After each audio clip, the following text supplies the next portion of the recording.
near and you shall be heard. God bless the great state of Ohio and this honorable court. You may be seated. Good morning. Welcome to Lawrence County Municipal Court. Today's October 25th. I'm Judge Capper. We're going to do reviews first. So anybody who has a review hearing where you've been ordered to do something and this is a check on your progress, need to be in the courtroom. Sometimes people outside, they're going to get to the end of the docket if they don't get in here when their name's called. When your name's called, come up to the table to your right, stand there. I'm going to go over your file with you. Call the reviews. Destiny Anderson, Gary Calico, James Eastman, Tyus Ferguson, Trevor Fitzpatrick, Brandy Hines. Destiny Anderson, 23-1701, hasn't finished. It's an OBI. She has a lot left to do. She hasn't appeared today. So the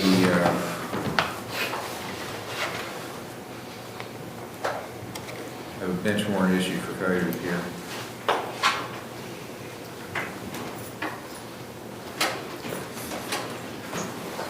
Gary Calico, 24-519. You're Gary? Yes, sir.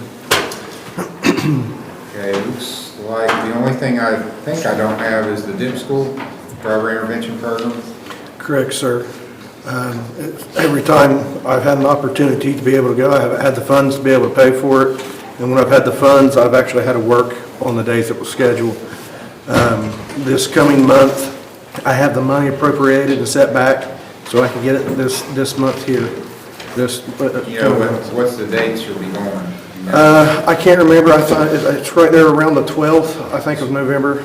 Okay, so we'll schedule it sometime after that. That's the only thing I'm showing you need. Actually, I'll make it December 2nd as your next hearing. All right. If you get that filed, a successful completion, get it filed with the court, you want to come back. All right, thank you. December 2nd for review at 9 a.m. All right, thank you, sir. You're welcome. You're free to go. James Eastman, 23-1864. James Eastman. I'm not sure he's done anything on his case. He hasn't appeared.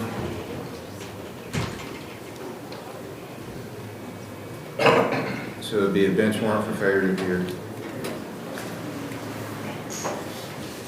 Tyus Ferguson, 24-641. 23-506.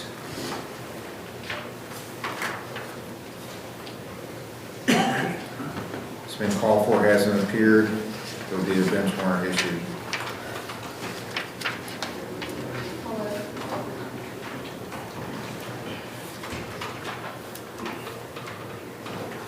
Trevor Fitzpatrick is here, 23-384, 23-232.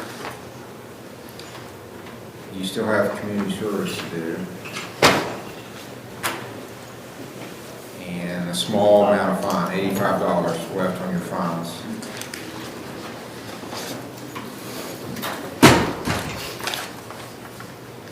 Okay, when are you going to get your community service done? Does it tell you how many hours I have left? I'm showing 22. 22? Okay. I just got a new job where I'm back home now. I'm not going out of town anymore, so it's going to be a lot easier now to try to get that done. Okay, so you can be here tomorrow? Yes, sir. All right, Mr. Cooper's got you down for tomorrow. Let's look and see if there's any other requirements here.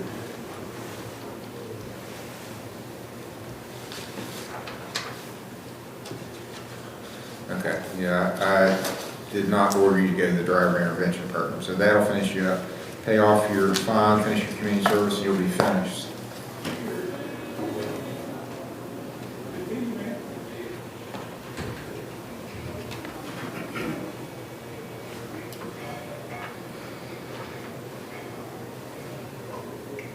Okay, if I set this December 6th, you think you can get it all done by then? Yes, sir. Okay, if you do, you don't have to come back. December the 6th at 9 o'clock. Sounds good. Thank you. You're welcome.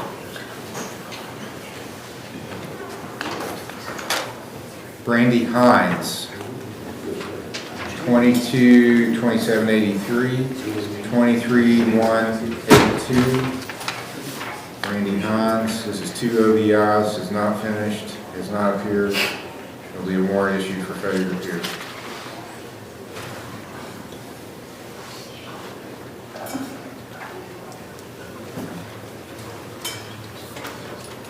Olivia Huff, Jerry Morrison, Matthew W. Smith, Stephen Stanley, Amber Stevenson.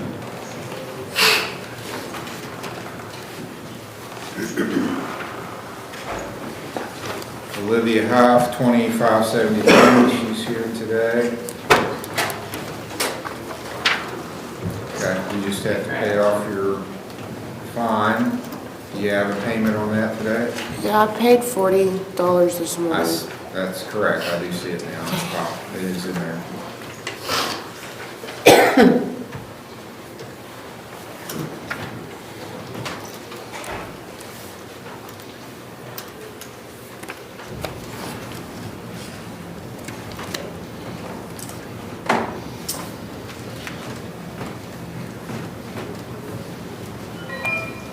Okay, I'm going to set it for November, exactly 1 month. November 25th will be your next hearing, 9 o'clock.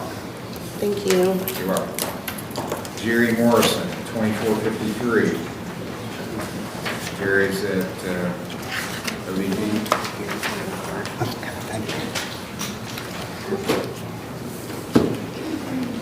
So he's inpatient, and that must be through a different, So he's outpatient at Proctorville. okay. Through this court? Or is there Yes. another court? Okay, because at one time he was at RRS.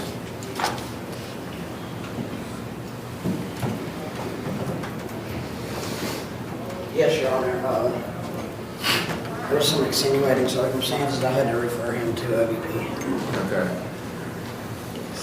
Well, based on what I see in the couple of reports, I think you ought to do a urine screen today. Let's see where we stand this morning. So go do a urine screen, I'll have you back after we get the results on that. Come on. Matthew Smith is here. Sir. And you've looked over your files, you're just paying off fines. Do you have a Yes, payment on? 40 today. 40? Yes. Okay. See the clerk make your payment, and I'm going to set your next hearing for November 27th. Now, that's in the middle of the week, because that's Thanksgiving week. So Okay. that's going to be on Wednesday, the day before Thanksgiving. November 27th will be your review hearing. Okay, thank you. Have a good day, sir. You too. See the clerk.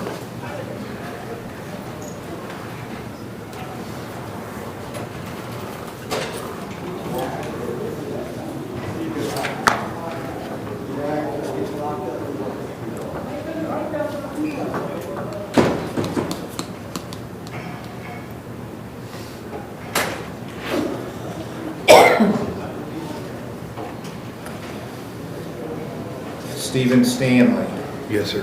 24-152.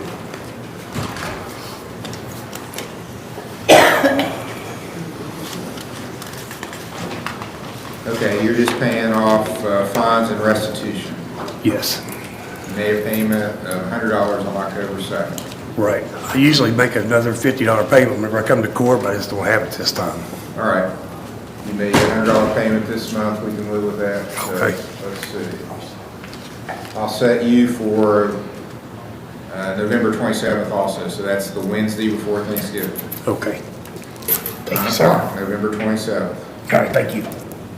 9 a.m.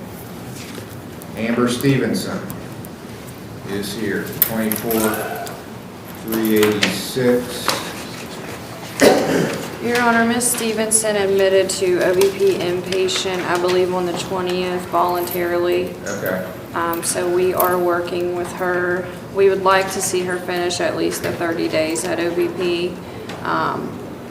She's wanting to go ahead and do intensive outpatient though.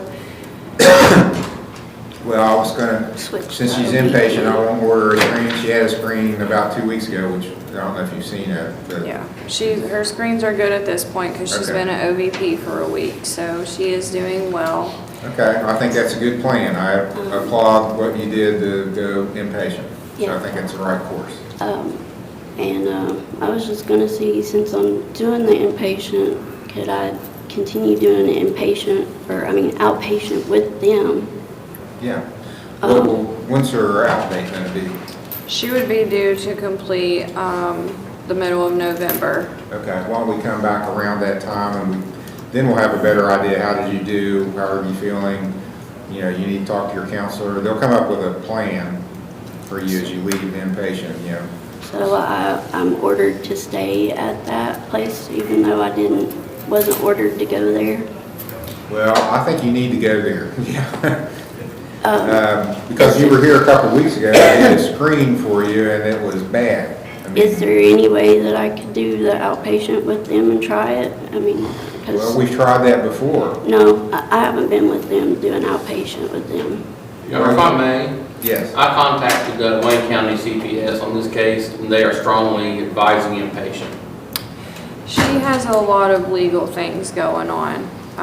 She wanted to leave yesterday and we talked her into staying. She's really battling with herself at this point, I feel like, but I feel like the best thing for her would be definitely to stay inpatient and to allow us to help her through all her legal issues and CPS. She has a lot of stuff on the line.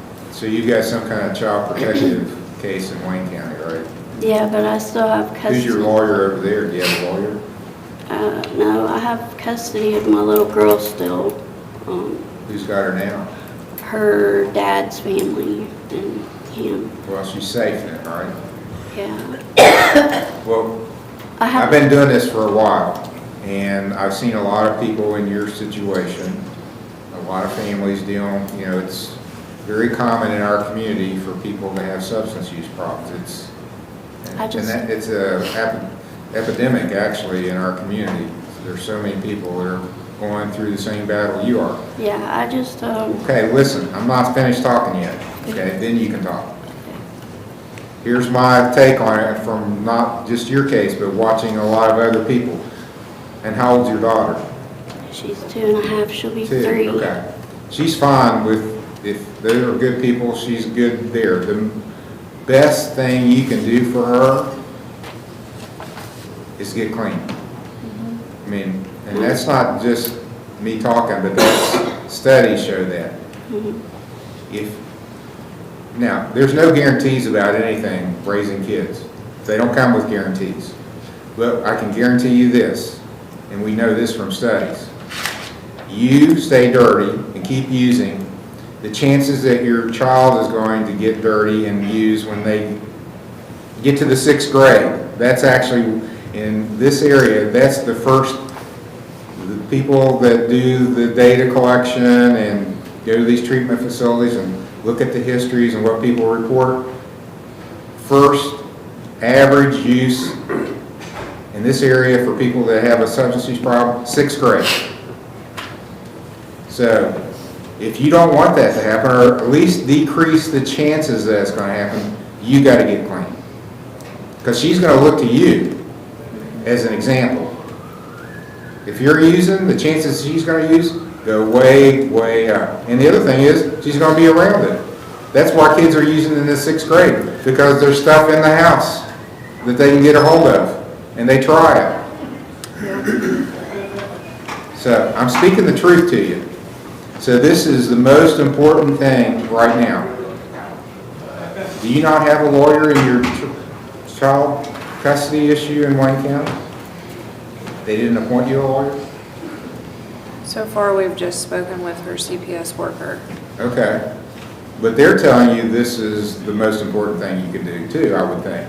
I mean, I don't have jurisdiction over child custody cases in this court, but I'm around that issue quite a bit, and I gotta say that if I was a judge in the court, that would be really important to me, that you get clean.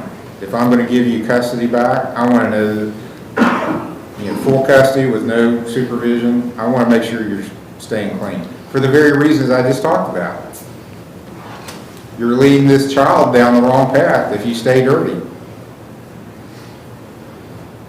Do you agree with that? Yes. Okay, well, you're doing the right thing, and you need to continue to do the right thing, and you're only got a few more weeks before you're going to be finished.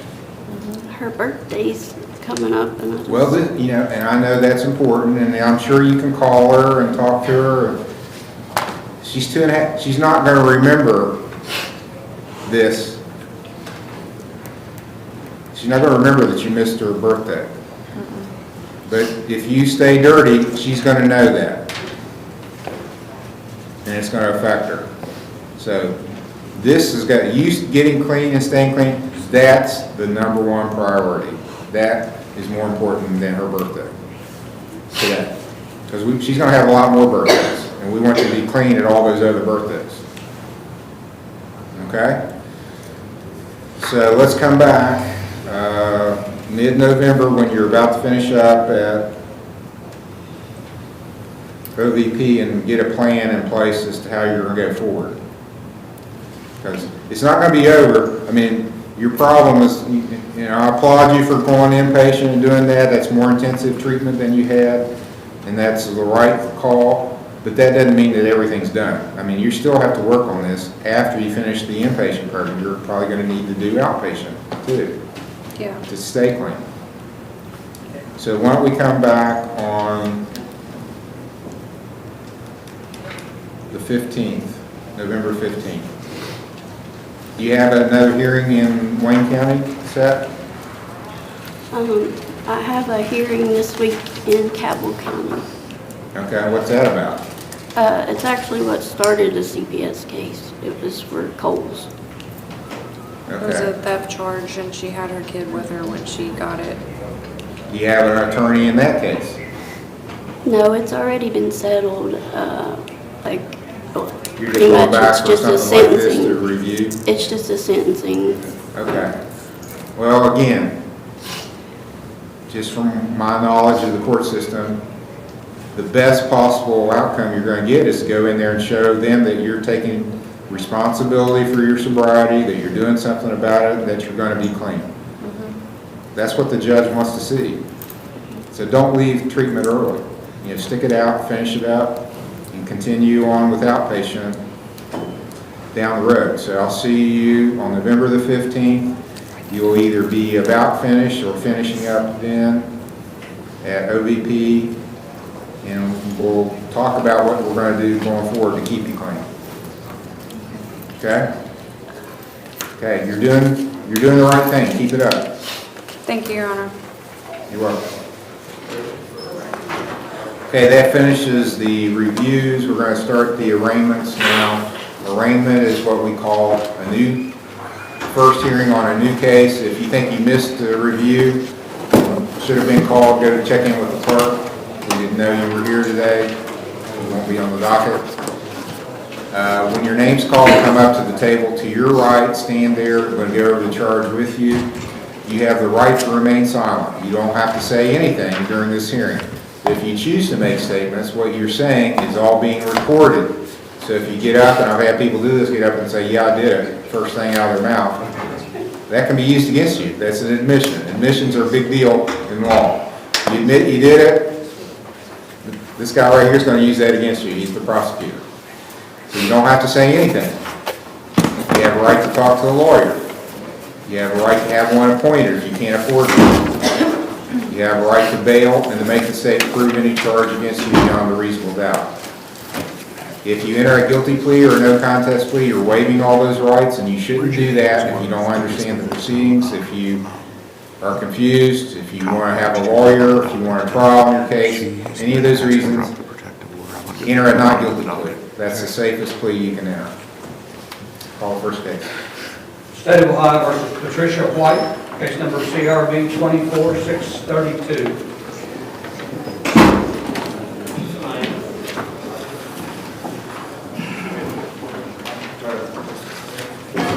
And ma'am, are you Patricia White? Yes.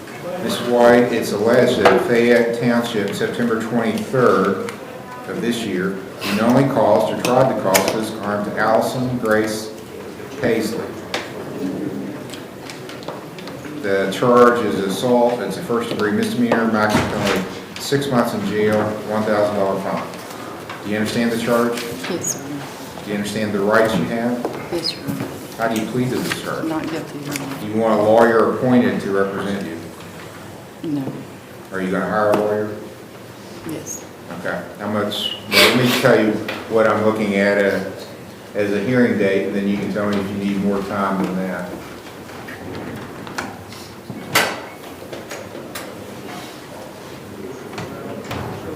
So we're probably looking at either November the 18th or any Monday or Friday after that for your next hearing. Is that sufficient time for you to get Yes. a lawyer? Okay. Do you have a preference? You work Mondays and Fridays or when we have court? Do you have a preference as to which day? No preference. Okay, let's do November the 18th then. So that's a Monday. Monday, November the 18th, there's a basket there with a form for you just to put your next hearing date on there so you won't forget. November 18th, be a pretrial at 10 a.m. I'm entering a not guilty plea for you. And is there a protection order requested here? Yes, Your Honor. Is there any problem for you to stay away from Allison? It's either Paisley or Bosley. No, You don't live together, or we're family, but you can stay. I can stay. The main thing is I just don't want there to be alleged an incident while we're out of court. So just stay away, no contact. Don't post things about her on social media. Just let things calm down. So you're going to sign an order to that effect, and the prosecutor will come out and give you a copy of it. You can take it to your lawyer. I'm going to let you sign a $1,500 signature bond. And what that means is you're going to sign this piece of paper that says, I promise to come to court where I'll pay $1,500 as a penalty for not coming. So just come to court, you won't have to post any money. And you have to stay away from Allison.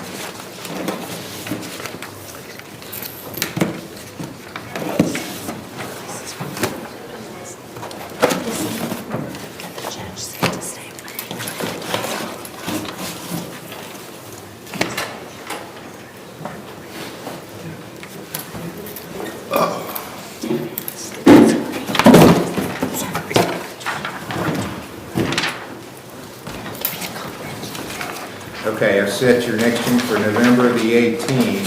When you engage a lawyer, they may tell you, I can't do it that date, and I'm going to change it to another date. So come whenever the lawyer tells you to, but you have to be either the 18th otherwise. If you don't hire a lawyer, or if they don't tell you anything different, your case will get called on the 18th, and you have to be here at that time. Do you have any questions, ma'am?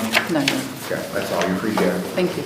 You're welcome. State of Ohio recalls Jerry Morrison, case number CRB 2453, A, B, and C.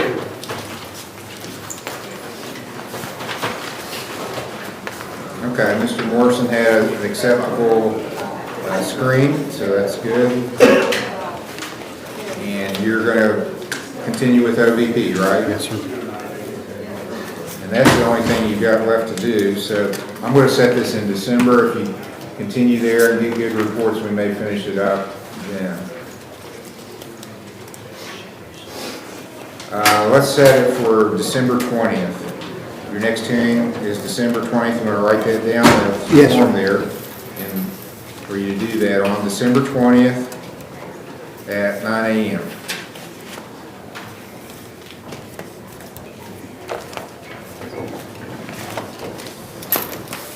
Thank you, Your Honor.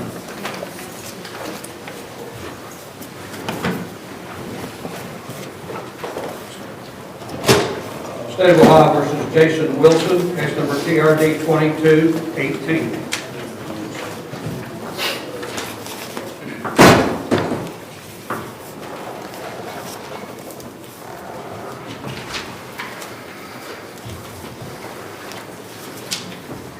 And, sir, you're Jason Wilson? Yes, sir.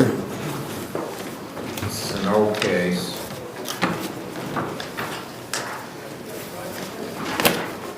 It's alleged that on January the 2nd of 2022, at 8:18 a.m. in Rome Township, you were operating a vehicle with a suspended license. It's the unclassified misdemeanor variety, which means there's no jail time on it. Maximum penalty is 500 hours community service, $1,000 fine. Do you understand the charges? Yes, sir. You understand your rights. Yes, sir. How do you plead to them? Guilty, sir. Guilty means you're admitting it's true. You understand that? Yes, sir.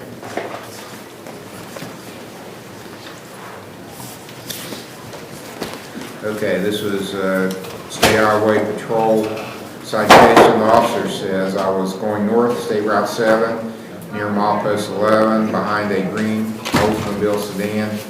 I ran the tags and they returned to a Chrysler. So I made a traffic stop. Driver was found to be suspended. The tags belonged to his father, and he had recently purchased the Oldsmobile. He said he put the tags on the Oldsmobile so he could get the paperwork taken care of. He was issued a citation for the license suspension. Do you have your license reinstated now? No, sir. Okay. Is there some reason you haven't got it reinstated? They trying to charge me like $270 something for an SR22 because the suspension was for driving without insurance. And as soon as I couldn't make the payment, it suspended again anyway. So I've been throwing money in the trash. And it looks like you didn't come to court back in 2022 and Yes, sir. in the warrant, got arrested on the warrant recently, right? Had to post a bond. Yes, sir. Okay. Any explanation as to why you didn't come to court?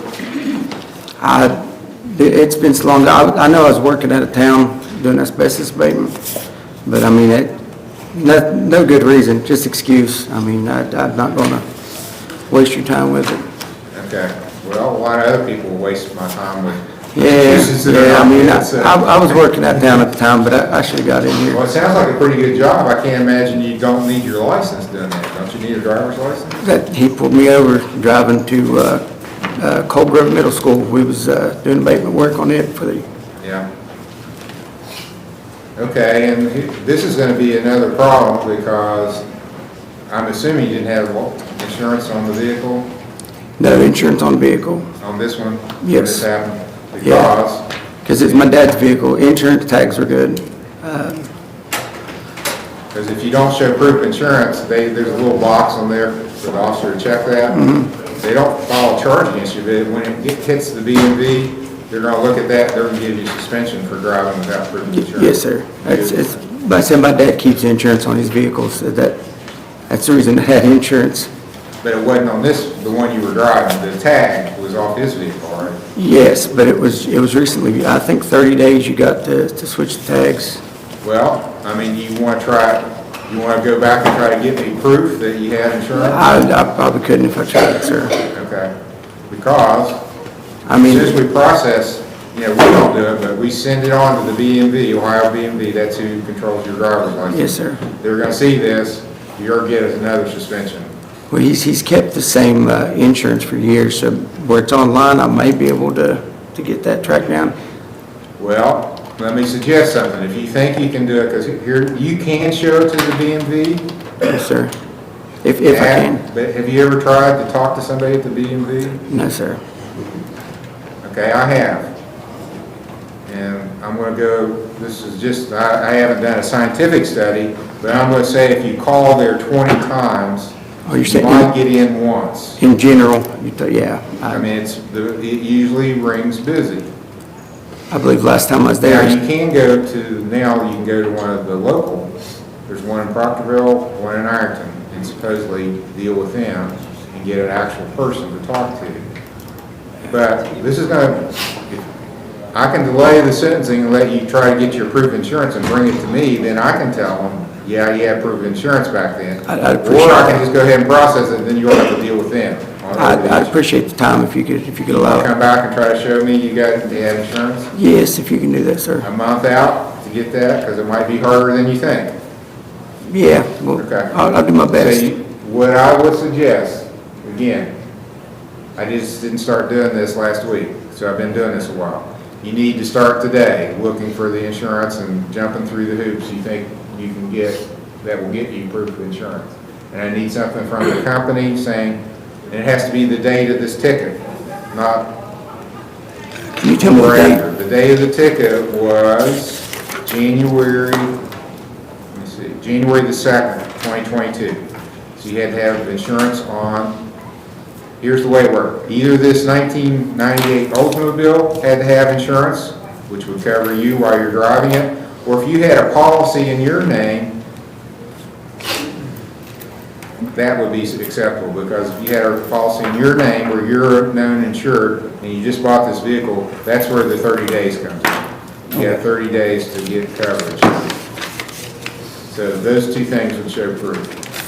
So let's go about a month out. You did tell me you work. Does it matter if it's Monday or Friday for your hearing?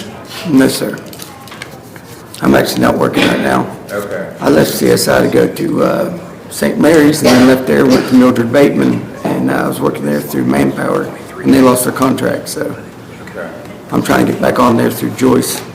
Well, let's make it then so you can come in the middle of the week. I'm going to set it for that Wednesday before Thanksgiving, November 27th. That's the Wednesday before Thanksgiving. That's good. For a sentencing at 10 o'clock. And you've got a bond up now, so you got to come. Because if you don't show up, then the bail bondsman's going to be after you. Yes, sir. Do you have any questions? You know what you need to do. Proof of insurance. Yes, The sir. date of the... Either one, right? Or you, a policy with your name on it as the insured driver, or that vehicle. Or, okay. Either one will work. Okay, thank you, sir. You're welcome. You said that was the 22nd? 27th, November 27th, 10 o'clock. Thank you, sir. You're welcome. State of Ohio versus Paul Johnson Jr., case number CRB 24671.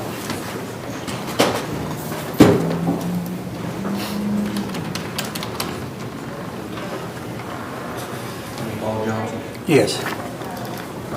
Oh, I can't even. And sir, you're Paul M. Johnson? Yes, sir. Mr. Johnson, it's alleged that at Perry Township, on September the 10th, 2024, you knowingly caused Rose Porter to believe you would cause serious physical harm to her person or her property. That charge is aggravated menacing. It's a first-degree misdemeanor, maximum penalty 6 months in jail, a $1,000 fine. Do you understand the charge? Yes, sir. Do you understand your rights? Yes, sir. How do you plead to this charge? Not guilty? Do you wish to be considered for a court-appointed lawyer? Yes, sir. Are you working? Yes, sir. What do you do? I work for a company in Ashland called Ashland Fabricating and Welding in Ashland, Kentucky. Are you paid by the hour? Yes, sir. How much per hour? $24, I think, $24.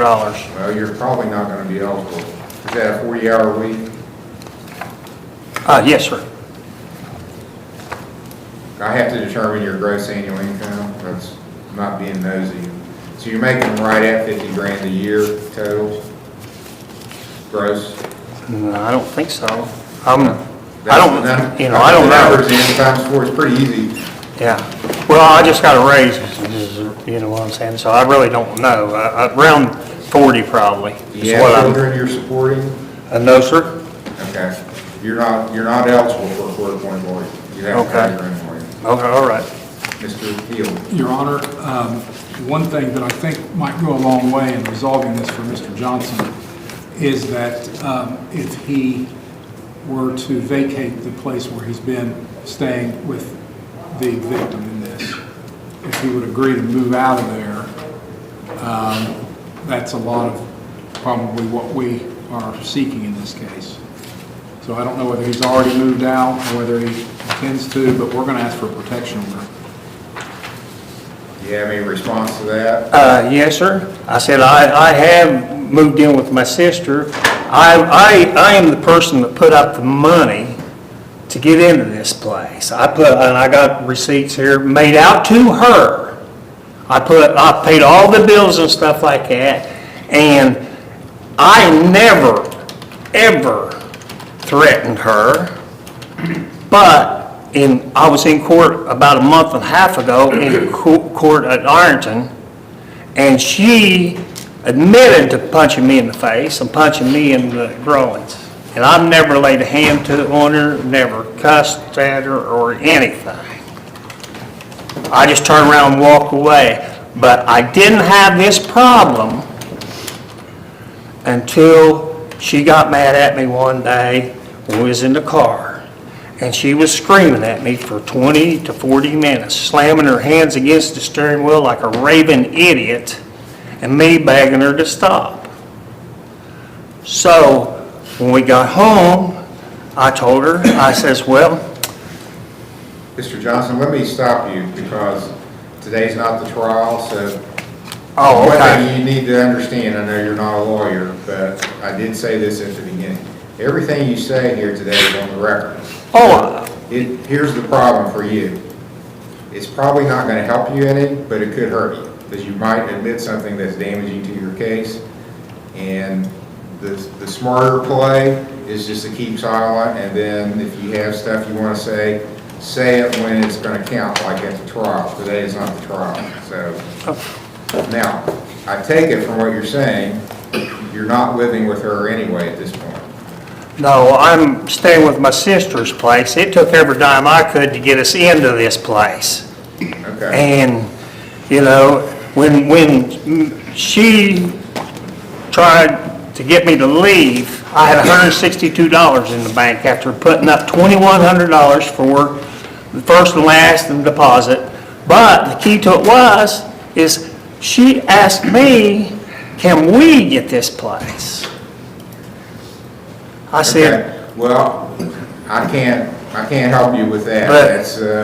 But here, my main concern is that nobody get hurt going forward. So I'm going to order you stay away from her. And there'll be a protection order issued for you to stay away, not go around her or contact her. And then we'll have to come back for another pretrial on this case. well, let me ask you a question, Your Honor. I have all my belongings there, and when the police came and got me, I was asleep at the house. But I had a telephone there where I'd been calling places trying to get me a place to rent. A cell phone or? A cell phone. Your cell phone? And it's the, you know, I can't. Do you have a contact number for her? We do, Your Honor. Okay, here's what I'm going to do. I'm going to let you just have a seat. I'm going to have them contact her and see if we can't work out an arrangement for you to get your stuff. If there's a way for you to get your stuff, including your cell phone. And then we'll come back and put that on the record. Well, it would take me a while to get my stuff because I have a whole house. We're not going to do everything, okay? I just need my cell phone and my thing because I can't. Enough stuff that you can get by. Your cell phone is necessary. So you need that, and you need some clothes. But if you got furniture, and as Dick Stanley says, we're not dividing the Tupperware today. So we're not going to go in and the people don't even, what's Tupperware? We're not going to go in and divide everything that's possible to be divided today. But we can get you enough stuff that you can live.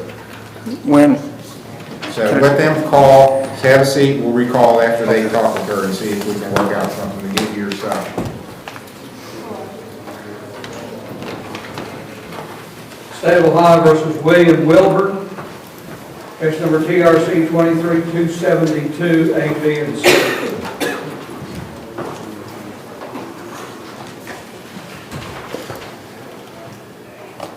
Answer, you William Wilburn. Oh, yes, sir.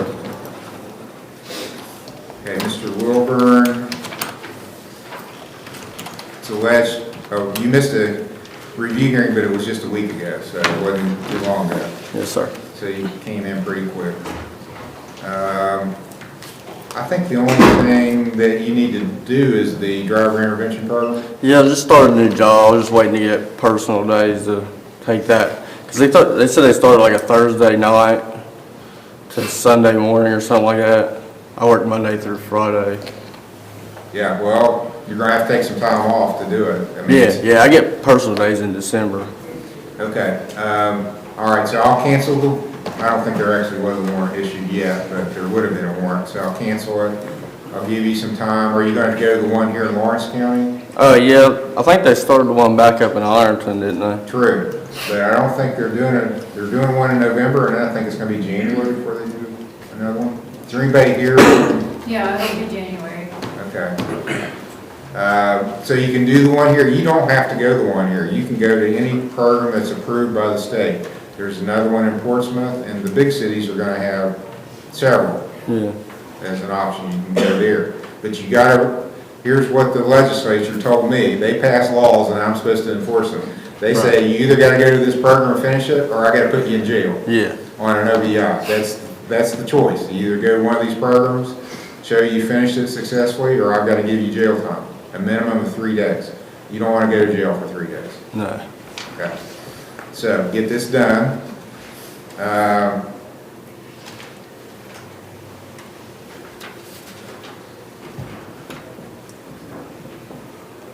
Okay, I'm gonna go ahead and set it out in January. Since you've you paid your fines, did your community service. What's the date of the one in January? What, do you know the start date? I am not for sure, but I can find out. Well, I'm gonna guess it will be at least in the middle of the month. So I'm gonna set it for January 20th. Let's make sure that's not, let me look. That might be a holiday. We've got a holiday on a month. Let's go to a Friday just to make sure. Let's make it January 24th. That's for sure not a holiday. So January 24th, 25 at 9 o'clock is your next review hearing. But you don't even have to come to it if you get the 3-day school completed, filed with the court, showing you're completed it. You don't have to come back because it's a hearing just to check to make sure you did what you were ordered to do. Yeah. Get it done, file it, you don't have to come. Any questions? No, sir. And you might want, where's the lady that's from the treatment program?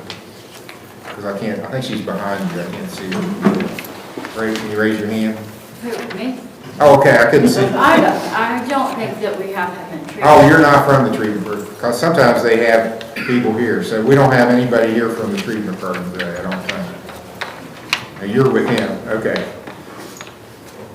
All right, so you know what you need to do? Yep. Okay, that's all. Thank you. Okay, we're going to the jail for some hearings. State of Ohio versus Michael Davis, case number CRB 24649 A and D, CRB 2490 A and D, CRB 24215.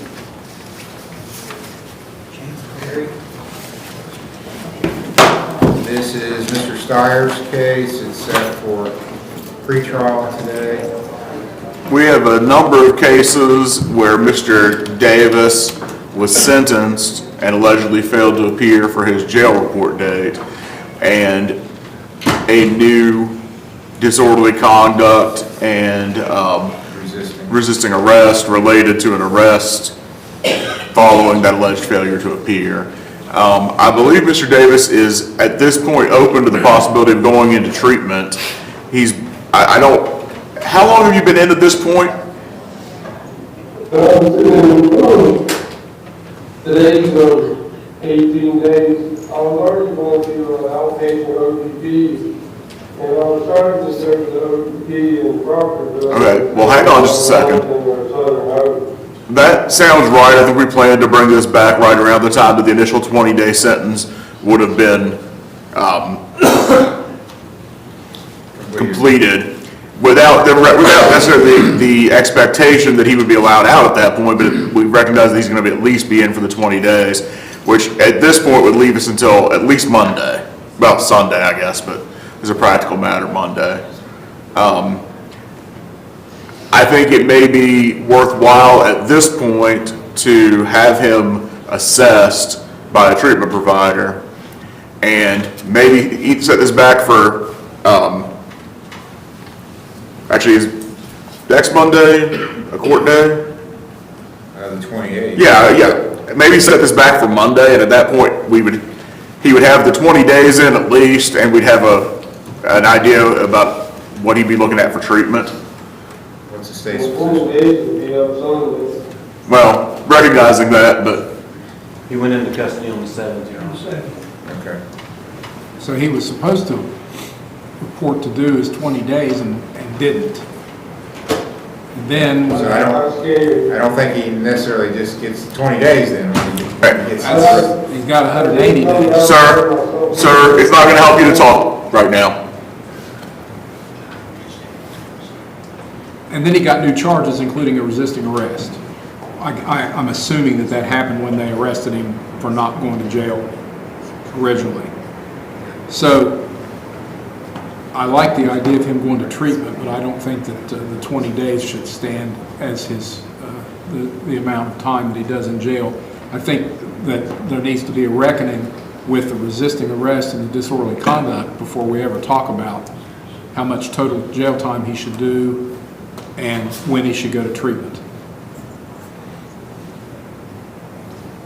Well, do you have any idea at this, like, what you'd be looking at to have him back so we could send him back on an appropriate Do day? you have an offer? Yeah, do you want to make an offer? All right, so if he were to plead to those two new charges today, and we come back in a week from today to talk about him going to treatment, and then sentence him at that time with an additional suspended jail sentence, and maybe next Friday's not the day that he goes, or maybe it is. Okay, you want to talk to him about that? I'll talk to him about it, but I'm going to say that it's going to be a lot easier to discuss an offer if I have a solid offer. So if you want to give me a specific number of days you're offering him, I'll take that to him. But right now I'm telling him, hey, do you want to plead guilty to something, and maybe we'll give you more time, maybe we won't. That's a hard sell to make. So if you want to say, come back on Friday, and if we come back Friday, that's another like 6 days in over what he was scheduled to do anyway. Yeah. And if you think that's a reasonable number, then I'll talk to him. We can, if he's interested in that, we can, do the plea today, move things along, get him set up for treatment. How about another 30 days from the end of his original 20? Okay, I'll take him back and see what he says. And then an additional suspended. He's already got 180 suspended, or, I think he had 60 suspended. But whatever it was. So, I mean, I think that there needs to be some penalty for this. Okay, But so we your also offer's want him- 30 days additional. We also want him to go to treatment. And your offer's 30 days beyond? Since you wanted a Yes, I want an number, offer. then yes. Okay. And I may respond with another exact offer. We can do something, but. That covers the new charge as well? The new charge is 30 additional days? Yes, and then additional suspended time if necessary, and then talk about him going to treatment. You want to bring it back today? Yeah, I'll call him and speak to him, and we'll see what we can do about getting a recall. Okay, Mr. Davis, your lawyer's going to call and talk to you. I didn't have a way to test. Sir, talking is not helping you right now. I'm going to get out and call you. it's all on the record. Talk to your lawyer off the record. What you say to him is privileged. He can't come in. To be fair, it's not privileged in this instance because the calls are recorded. Okay. But it's still better than talking on the record. All right. We'll have you back after you talk to your If you could ask them to hold him out, I'll step out and call him now. State of Ohio versus Chaz Eastep, case number CRA 21771, CRB 21772. And Dakota Neff is on that. Chaz Eastep is Attorney Tyler Smith's case, and it's set as a preliminary hearing.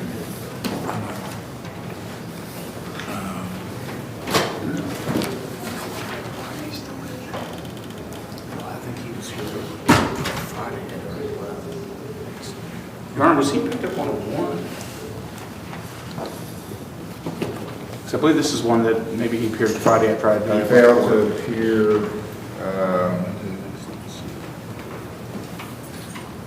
Set for treatment. he was actually arraigned on Monday, and then it was set for a preliminary hearing today, and I set a new bond for him, which apparently he hasn't. Okay. I was just So trying you to. haven't talked to him probably. I haven't talked to him. I've just, in fact, when I saw that I had him, I didn't. So I think maybe you got arraigned after you'd already left. Yes, I believe that's what happened, so. If this you is want to one- talk with him, we'll recall after you talk. Yes, thank you. State of Ohio versus Dakota Neff, case number CRA 24685, CRB 23609, CRB 2316, TRD 212027. And Charles Burks is on that.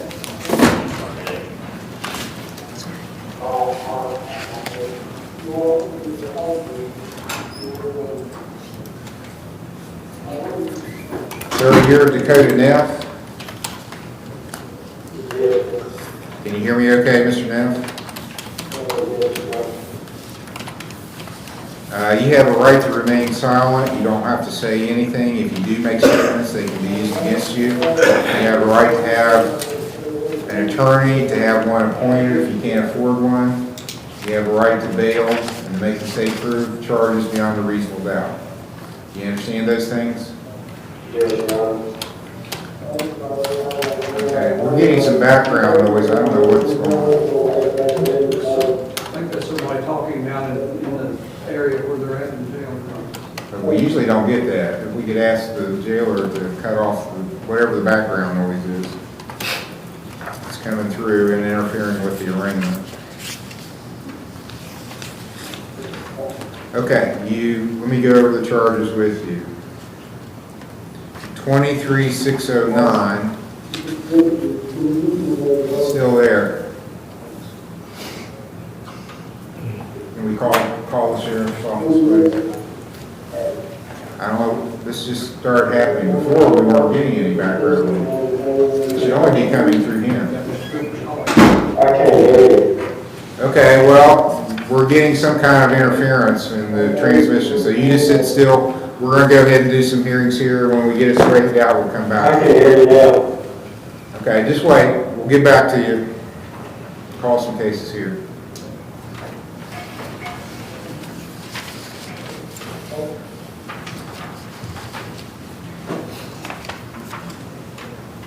State of Ohio versus James D. Berry, case number CRV 24519, A and B.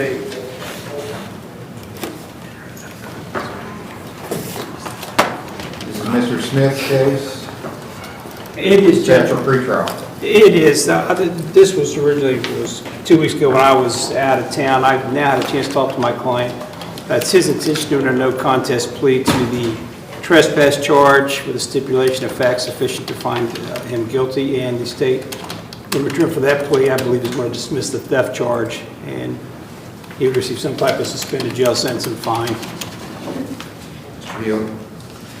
Your Honor, the victim in this was here last time and expressed that she was not interested in the theft being pursued, and she was okay with whatever we determined was appropriate in the criminal trespass case. So we'd be agreeable to 10 days suspended. Okay, Mr. Berry, do you agree with what your lawyer Yes, has sir. represented? Yes, Do you have sir. anything you want to say that you haven't had a chance to Just a say? big mix-up. I didn't understand. It was just a big mix-up. Okay, I'll dismiss the theft charge filed against you. That's dismissed. On the trespassing, I'll impose a $100 fine and court costs and 10 days in jail suspended. 2 years of level 5 probation with a review hearing date on April 25th. That's just to ensure you pay your fine and court costs.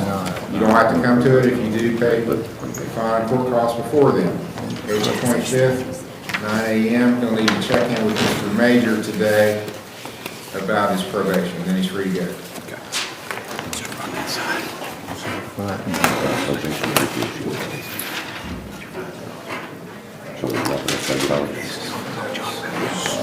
State of Ohio recalls Paul Johnson Jr., case number CRV 24671. This was the case where the state was going to try to get a hold of the complaining party to see if there could be something worked out on property issues. Okay. And bring a truck at 6 o'clock this evening. She'll give him the phone, charger, all of his stuff. All right, so we spoke with the alleged victim in this matter, and she says that they have a mutual friend named Joe, and that Joe can get all of his stuff at 6 o'clock this evening. I can't get all of my stuff this evening, but I need my cell phone because I have places on my cell phone that I've talked Give him to. this- She'll work with Joe, it's not a problem. I mean, if you can get everything this evening, if you can't, we'll figure out a second time or something. I have no place to put it right now. Well, sir, we're not going to solve all those problems. I know that. So, try to make that work. Can I get some time to get, I've only got Saturdays. Just get your stuff that you need that you can take now, and then we'll work out, you all can work out the rest later, okay? Okay, so how much time do you want to get a lawyer? I don't know,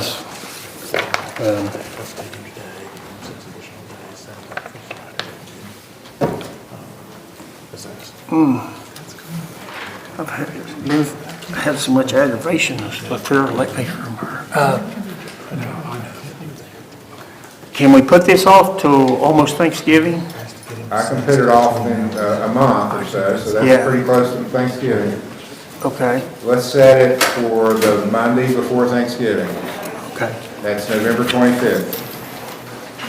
Exactly 1 month. November 25th will be your next hearing. It's going to be a pretrial. November. Now, if something comes up about the property and you're upset, don't go in there and try to do something on your own. You need to come back and ask the court to intervene. November the 25th, you said? Yes, sir. November 25th at 10 o'clock is your next hearing. You've got a bond up, so now your bond's continued. You've got a protection order, so you're not to go around her or contact her, other than have Joe get your stuff. So I can't help him move it or anything? No. Oh, okay, You're not I didn't allowed to go understand around. that part, I didn't know, you know. No, you're not allowed to Like I go said. around her, just Joe. Okay. All right. Anything else? How about, I was gonna say, how about my phone, you know? Well- Joe's supposed to get that too. Joe's supposed to give you your phone. I just don't understand about this stuff. I've never been to court, never, had. I understand, that's probably why it would be a good idea for you to get a lawyer. Okay, Okay, next hearing is November 25th, 10 o'clock. all right. Good luck. Okay, so we're ready with the jail now, or? No, Your Honor. No. They're gonna text us. Yeah, the problem is, John, the microphone that cuts out the background noise is broke. This is not as good a one, so Okay, there was somebody on the phone talking loud. yeah. So when that person's off the phone, then they'll let us know and we'll go from there. It's not me, so. They need to replace whatever it was, but we never had that problem before. We always just got what was Yeah, the other microphone headset they have has noise canceling, so the background noise won't come through the mic. This is a cheaper one that doesn't have that. So right across, probably 15 feet from them is where the phone is. Because they don't have a place to put them separate. Well, I suggest Amazon Prime. And it'll be here before court Monday. So, I mean, as my dad used to say, poor people have poor ways, but this is not acceptable. Sure. Or that could, you can tell the sheriff the next option, which I'm kind of burned out on. I'm the only judge that does this stuff by teleconference. All the other judges refuse to do it. And I see a reason. It's a pain behind the end to do it this way. It's more convenient for the sheriff, but it's not convenient for the court or the lawyers or getting stuff done. So that's going to be the next step, is bring the prisoners to court like we did in the good old days. Okay, end of rant. State of Ohio versus Constance Davis, case number TRC 24-1751, A, B, and C.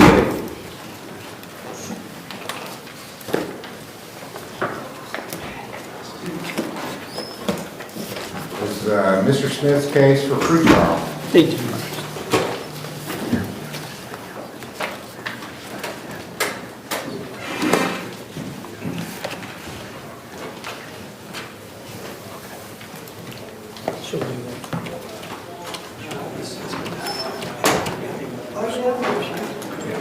Judge, this is a case with a higher score. It's a mandatory jail case. I spoke with the prosecutor. She is willing to have an AOD assessment, get treatment, monitor the case, and hopefully, if she does what she's supposed to, we'll come back and revisit the case, but she is willing to do that today. Okay, and how would she do this? Does she have a place in mind where she would go for counseling?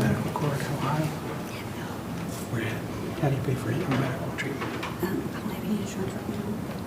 I don't have any insurance right now. She doesn't have insurance or medical card. I assume somebody could She assist doesn't have her. either? Doesn't have either. No. Is she, do you think you're eligible for a medical card? Yes, Have you ever had She one? should be. yes. Okay. And you live in South Point? Right, excuse me, right now, I'm staying in West Virginia. I'm in West Virginia. Okay, well, that makes it harder.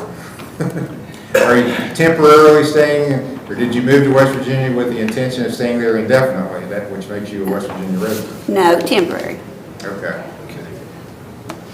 All right, anyone want to work with what we're looking for? And her problem has been alcohol. She has a very high score on alcohol. She needs to do some outpatient counseling. She does not have, as of now, a Medicaid card. Where does she reside? She's in Huntington right now, but she says that she's only visiting. She's a Buckeye at heart. Do you have a Buckeye address? South Point? Yes. I'll talk to her. All right, so we'll start, do the assessment with Bethesda, and we probably need to come back pretty soon to see what's going on with that. Sure, Judge, I'm here. It's going to be in November. November 1, 4, 8, or 18. They're all bad. The How about 22nd. the 10th or 12th? That's a Tuesday. No, I can't do Tuesday. I've got 15th? Let me see.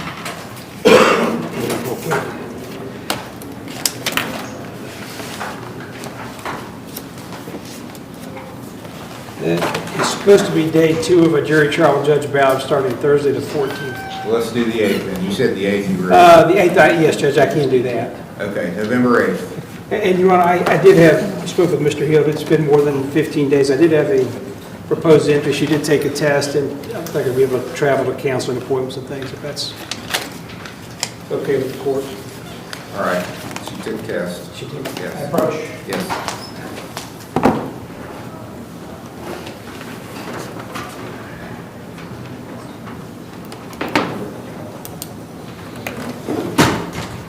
What you follow?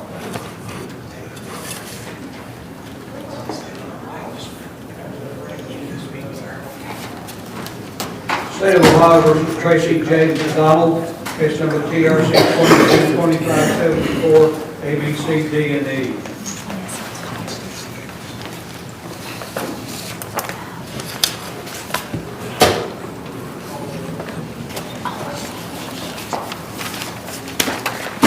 It's Mr. Smith's case, It is, Judge. except for pre-trial on review.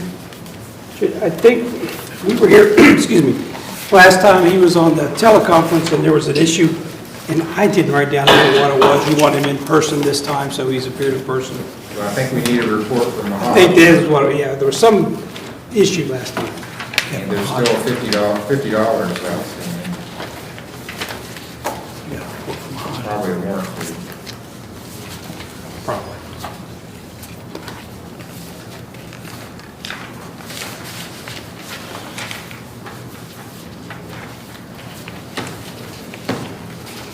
Did you have them fax or email report?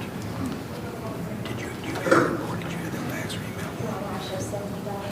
You said 70, okay. When can you pay that $70? $70. That's what she said. She just said to the judge, you owe 70. How soon can you pay that? Can we get a report? It doesn't have, I'll have to explain it. I haven't been in touch with Mahajans. I'm actually kind of working in and out of town, so. But my doctor quit down there, so kind of up in the air with the doctor and everything now. Well, I've got a report from September, the beginning of September. That's the last one. That's the last And one I it have. doesn't say it's completed. He says he can pay the $70 in a week. Yeah, I didn't know I owed it.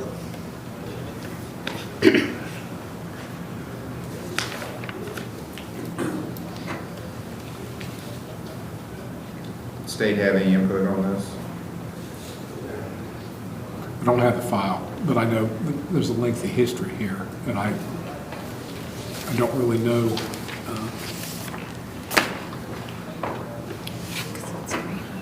Yeah, what more was expected of him as far as his treatment and what. Well, he's supposed to finish treatment, and we don't have a letter of completion from Mahajan. He was going there. I'm just trying to wait till they get somebody else down there that can see me. as long as he's going to pursue finishing it. I'll never finish Mahajan. That's where I'll be at for probably the rest of my life. Well, and that's, hopefully that's a commitment that's going to continue. Would like to get something that says that he's back with Mahajan and receiving treatment, and maybe, it may be something that is ongoing indefinitely, that we just want to make sure that he's committed to that. Mr. Smith? Judge, he could pay the $70 within a week. I don't disagree with what Mr. Hill says, but it sounds like it's going to be a lifelong situation. But if the prosecutor wants some type of proof once he gets back in, your doctor is no longer there. Yeah, I'm in psychiatric care there. Okay. How soon do you think you will get back in, do you know? I just got to make an appointment. Okay. Judge, if we could do something where if he sends it back in, he doesn't have to show up. If he doesn't, maybe kick it out 30 days. And if he shows a letter that he's still indefinitely going there, whatever he anticipates it'll be, and pays the $70, that he wouldn't have to appear and close the case. Well, And if he doesn't get the letter, get back depends on in. what the letter says. Well, and I was going to say, if he doesn't get the letter and it's not satisfactory, then he'd have to come in that. One thing that concerns me as I look through here, and this is from Mahajan himself, in July, he tested for alcohol.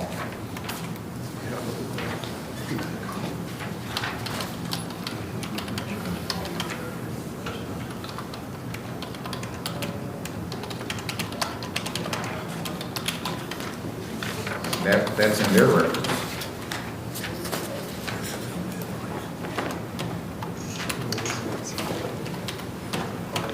Is he willing to take a screen today? Yeah. He says he is, Judge. Want to call Okay, back up? let's do that. That'll Okay. give me some more clarity as to how we should go forward. Go do your That sounds employment. good. We'll call you back up. Your Honor, I'm told that we call Lawrence County Jail now. State of Ohio versus Dakota L. Neff at Lawrence County Jail.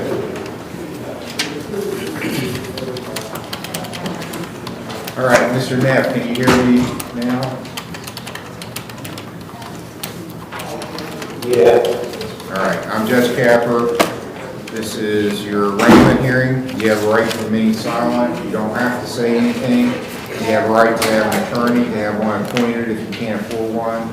You have a right to bail, to make the state prove any charge beyond a reasonable doubt. You understand those things? Yes, Your Honor. Okay, you've got charges of 23609 receiving stolen property. That alleges that on October the 3rd in Rome Township, you did receive or retain a welder that belonged to someone else. That's a first-degree misdemeanor.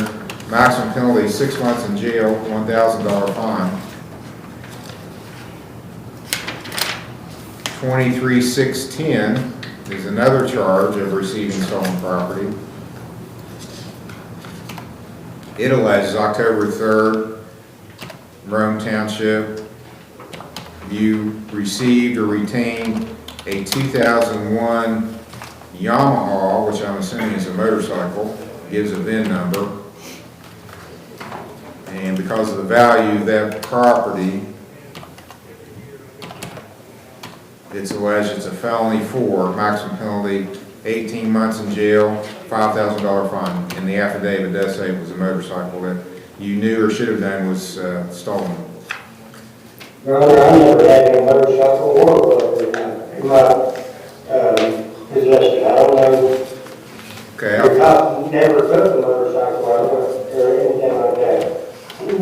And then in case number 24685, it's alleged that you have a warrant for your arrest in another jurisdiction, Cabell County, West Virginia. Yeah, that's where I just come from. I've been there for not the past 9 months. And it says that Judge Ferguson ordered you to home confinement and you violated those terms and you have a warrant for your arrest over there. So we got to deal with that also. You have a right to an extradition hearing to determine if you are the Dakota Lee Neff, the Cabell County is seeking if I should order you to go to that jurisdiction.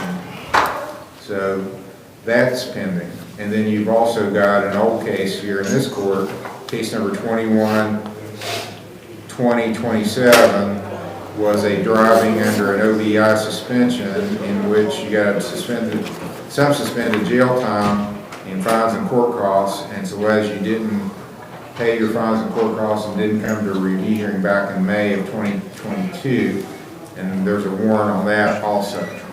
So you got several things here to be dealt with. Do you have the money to hire a lawyer? No, Do you have a job? yes, I have a job, but, depending on if I get out of here. Where were you working?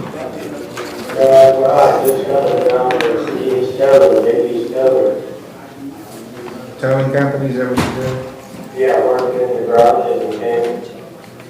Okay. When did you start working there? I haven't yet. I've just come over here, got a hold of Lawrence County, so that I had work on, and they come to arrest me. Okay, so do you have any money saved? No. Okay. Mr. Stratton, I'll appoint you to represent Mr. Neff. He's got several things. Receiving stolen property is the new charges, in both a felony and a misdemeanor. And then he's got an extradition to Cabell County pending, and a failure to appear on a driving under an OVI suspension here in this court, and that was from 2021, actually, the case number 2021. Is that a failure to appear on a review? Yes. Okay. Right. So, let's set for a hearing, and what's the state's position on bond for all that stuff? Well, Your Honor, the receiving charges are from a year ago. Oh, okay. And so, well, one's got a 24, no, that's the Cabell County got the 24 case number. Yeah, you're right, it's 23, 610, and 609. so I don't know whether there's a way to, the affidavit on the motorcycle, apparently it says that the motorcycle is undrivable now. So what we were looking for is to see if everything was returned, and if we could get a hold of the victims. So Where did they find these things at? 'Cause I never had. Just 1 second, Mr. Neff. So I don't know whether getting a hold of them now is going to do us any good or not, but we can try, and just to see where we stand. Okay, well, I'll wait on bond then, and till you call the complaining parties. Were they family members, or don't know that? I don't know. I'll let you talk with them, Mr. Stratton, then we'll come back and decide whether we're going to let him go to West Virginia first, or we're going to deal with the Ohio stuff first. So, Okay. Your Honor, he has it for all of them. he has a folder for parole also.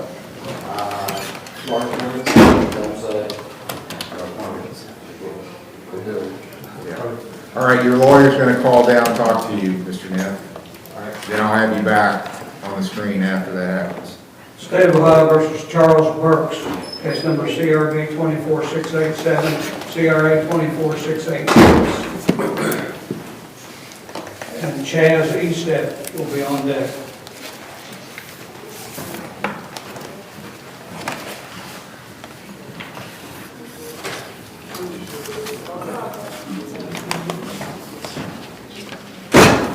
All right, sir, are you Charles Burks? Yes, sir, I am. Charles Lee Burke Jr. All right, Mr. Burks, I'm Judge Capper at Lawrence County Municipal Court. This is your arraignment hearing. And what did you say your middle name was? Charles Williams. William, okay. It says Charles W. is what we have. And who are you? I don't see you. I'm the judge of the Lawrence County Municipal Court. All right. So you're appearing in court today on a television monitor, and it's all being recorded, what you say, what I say. So you have a right to remain silent. You don't have to say anything. But you need to understand that it's being recorded, so if you blurt something out that's damaging to your case, the prosecutor can use it against you. You don't have to comment or make a big explanation like a lot of people want to do. So what happens? You have a right to have an attorney appointed if you can't afford one. You have a right to bail and to make the state prove charges beyond a reasonable doubt. You understand those things? Yes. You're charged with strangulation. It's alleged that Union Township, October 23rd, 2024, you knowingly caused or tried to cause physical harm to Alicia Burks by means of strangulation or suffocation. That's a felony of the 3rd degree. Maximum penalty, 5 years in jail, $8,000 fine. Do you understand the charge? For doing that, I don't have the minute, go ahead, I don't understand this, what you're doing. I get charged and I go to face it. That's the charge you're facing. You have another charge, domestic violence.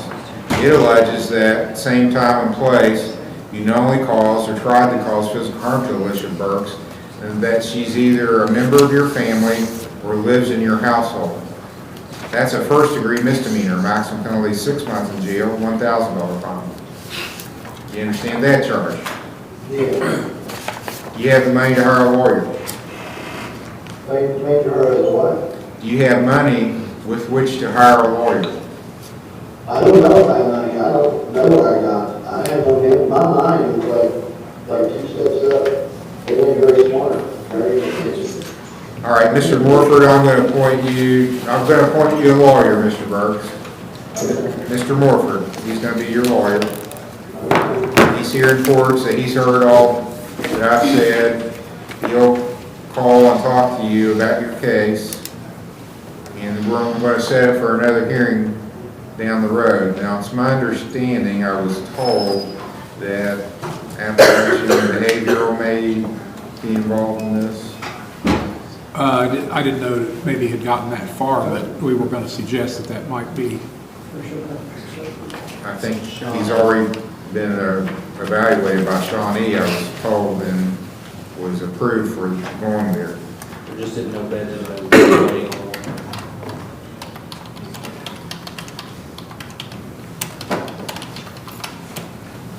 What kind of bond does the state want to ask for on this? $10,000 cash assurity bond. I'll set a $10,000 cash assurity bond. Set, and he's been in the jail since the 23rd, I'm assuming? So,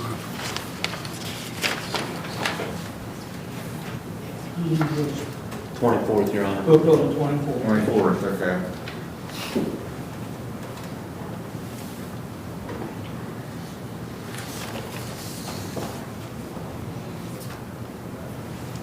So we could do it on the 1st. Guess we'll have to do it on the 1st. November 1st will be the next hearing for preliminary hearing and pretrial at 10 o'clock. Mr. Morford, you can. Thank you, Judge. Your Honor, does it require anything specific to make sure he gets to Athens if he would be transported between now and then, with respect to the bond that the courts, I don't, at this moment, We don't know. can, if we need to do an order saying he is allowed to go, I don't know if that's, can somebody check on that and see what the sheriff, whatever they want, so that he can be permitted to go. And they'll probably have to transport him, because the sheriff would. Thank you, Judge. One of you lawyers. Your Honor, they don't let me need know. anything. I'm sorry? They don't need anything. Okay.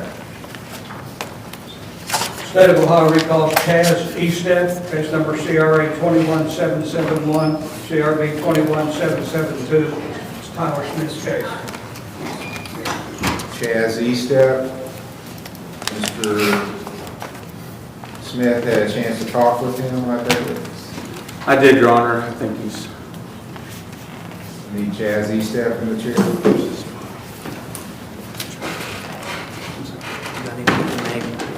yeah, she's up talking to people. Your Honor, this is one where I talked to Mr. Eastep. It looks like he was picked up on a warrant out of this court for failure to appear back in, I believe, November of 2021. It's been a while. Yeah. And Galley County picked him up on September 27th. He sat there for 24 days till Lawrence County got him, and now he's here. So he's been in almost 30 days. My understanding is that maybe we get him assessed, and because QRT's interested, so that may be a route to go. This is a possession charge. All right, Megan is here from QRT. So, and I believe he's now living in Huntington. I don't believe he has any kind of pay source, so you probably need to get a medical card set up. I don't believe he has. That's not an issue. He has no insurance, no pay source. We'll get that set up for him. Okay. So, all right, how do you want to handle it? Do you want him released now, or you want to keep him there till Monday? Are you ready to take him on today, or how's it gonna work? Is he willing to join? yeah, he's willing to probably talk to him. He's been in since September 27th, so I think hopefully that would cover the 13th. Not here, he was in Galley County. Right, but it was on this warrant, so he hasn't been out for almost 30 days, so. Okay. Does anybody have a mail bed? We do. Who are you with? We work over here. Okay. Leslie? If Leslie can meet with him and do an assessment, can you call the jail? Yeah. She can do an assessment and I can get him picked up today. Whether it be her or someone else, I'll find a bed for him today. Okay? But can we make it to only be picked up by a treatment center? Yes. All right, and Mr. Eastep, you're willing to do that? Yes, sir. The treatment center that has a bed for you is in Portsmouth, is that okay? He's a Huntington resident, so. Well, if he doesn't have any insurance, it doesn't matter. Oh, okay. Well, yeah, you don't have any insurance, so it doesn't really matter. Okay. Yeah, I guess. Yeah. Okay, it's to be picked up by a treatment provider approved by QRT. And then, Yeah, he wants to do Deflection. deflection, so I've advised him what that means, that it'll. And I'll call down there and meet with him after this. okay, That it'll be nollied and. do you want to take it off the docket now, or have one hearing first to make sure he's doing what he's supposed to before we do that? Let's do one hearing. Okay. 2 or 3 weeks out? That's fine. Yeah, What's your schedule like? the only date I'm not available is the 12th, Your Honor, but I'm available other dates. Okay, let's do the 15th then. Okay. Okay, the way this is going to work, Mr. Eastep, your case could get totally dismissed to supervision by the QRT team, and if that happens, then you'll be reporting to them. You'll still go to treatment, and you'll be off my docket. But you got to get a good report at the first hearing for that to happen. If it doesn't happen, then your case will stay here in court. And that's going to be November, so I'm giving you time to prove yourself. Okay. November 15th. Hopefully you'll get picked up by a treatment agency today. And then you'll have court to come back to on November 15th. If you do well, then you'll quit coming to court, but you'll still have to do treatment and be responsible for report to QRT. With the idea that eventually you'll get your case dismissed. Yes. And I'll call down to the jail and talk to you here in just a little bit. I appreciate it. Okay, that's all. Thank you, Your Honor. You're welcome. Thank you, Your Honor. Thank you. State of Ohio recalls Michael Davis at the Lawrence County Jail, case number CRB 24649 A and B, CRB 2490 A and B, CRB 24215.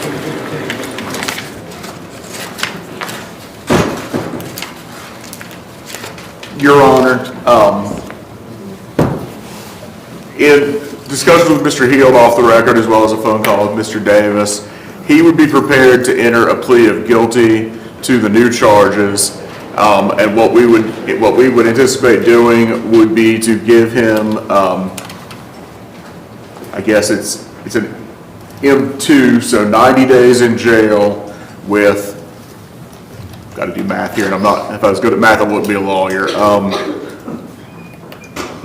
85 suspended, which would leave him 5 days in jail beyond what he's already scheduled. He's scheduled to finish the 20-day sentence on Sunday, so I guess it would be 6 days. The upshot would be that he would be prepared to be able to leave jail on the 1st. We go ahead and set him for the docket that day and have him in here to make sure everything's in place. We would like to have him assessed prior to his release. He's expressed an interest in inpatient or outpatient treatment. I've explained to him that what we're contemplating would require an assessment, and maybe it shows outpatient treatment, maybe it shows inpatient treatment, whichever it shows he has to do. Okay. And that he had asked about Southern Hope. I mean, I don't necessarily have a problem with that, but talked to Mr. Major. He says they don't have the best reporting record here, so maybe the court could recommend somebody that we know is going to report to the court his progress. But we'd see if we could get that assessment done prior to Friday of next week, so that when we come in here Friday, we know exactly what's going to happen. Okay, who wants to assess Mr. Davis? I think he's been at RRS before. Yeah, I'm over here on RS. I'd like to give somebody different for my assessment. I don't know who you're with. I'm sorry now. Through recovery care. This individual, is a possibility then, I guess. He's at the jail. You'd have to assess him at the jail. You understand that? Yes, sir. Okay. Okay, His bathroom, the name of the place is Regal. Regal. I got recovery care, but I didn't catch I'm not going to go Regal. ahead and sentence him today. Let's Okay. put it on the docket for next Friday, November 1st for sentencing. But you've agreed in principle to the terms of what the sentence will be. So we'll see what the assessment is to affect things also. So let's come back on November 1st and be sentencing then. Thank you. You're welcome. are you going to call me? I'm sorry? Are you going to call me? Because I don't understand. I'll call you and try to explain. I may wait a little while though, because there's apparently the microphone's picking up phone calls, so I don't want to call while we're still doing jail calls. All right, because I don't 100% understand. I'll call you and make sure you understand. All right, thank you. Thank you.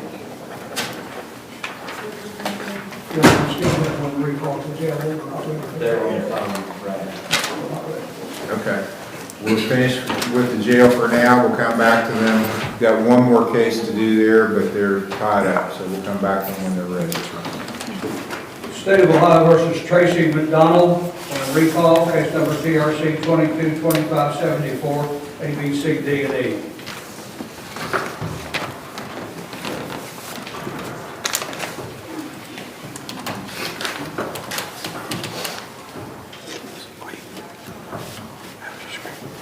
Have you seen the result? I have not, Judge. I was just asking Mr. McDonald.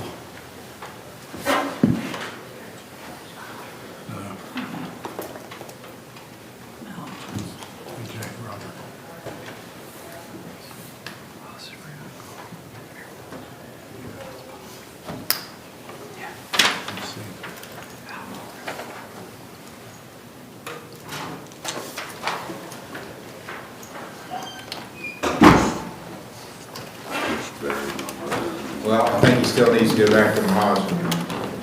Understand.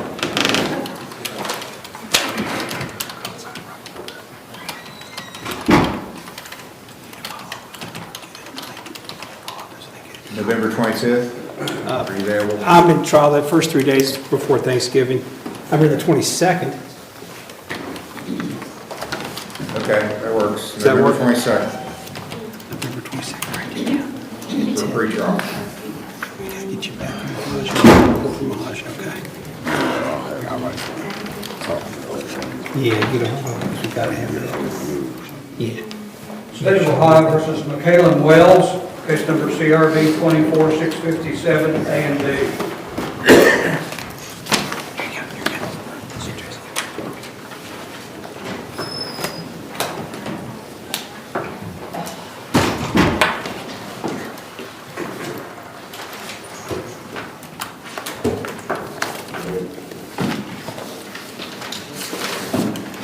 He's at Bethesda.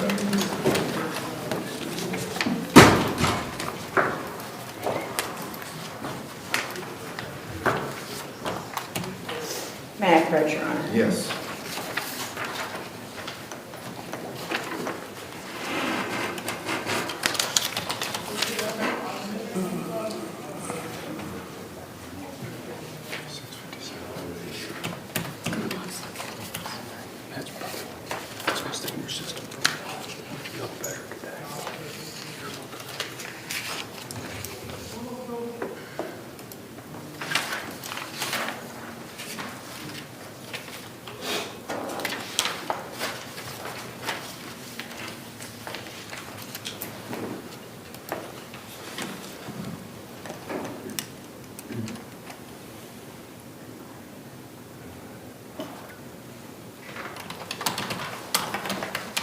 Okay, sounds like you're getting the services you need, and it says you're making positive progress.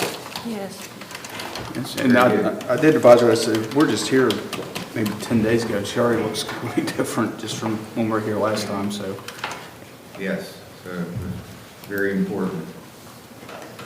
So continue to monitor, Yes, Your Honor. Yeah, it's, and you want to do that 22nd day, November 22nd? we did the, is that Tuesday or Monday? What is? No, that's a Friday, November 22nd. Oh, I'm sorry, I'm wrong month. Yes, 22nd's fine, Your Honor. Because we just set one for you that. Oh, I thought we did the 15th. 22nd's fine. Okay, Yeah, either one. November 22nd. Thank you, Your Honor.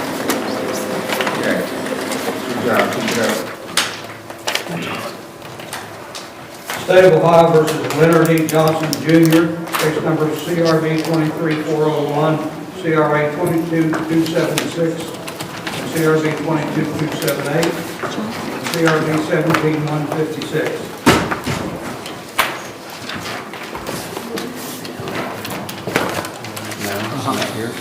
Mr. Smith's case.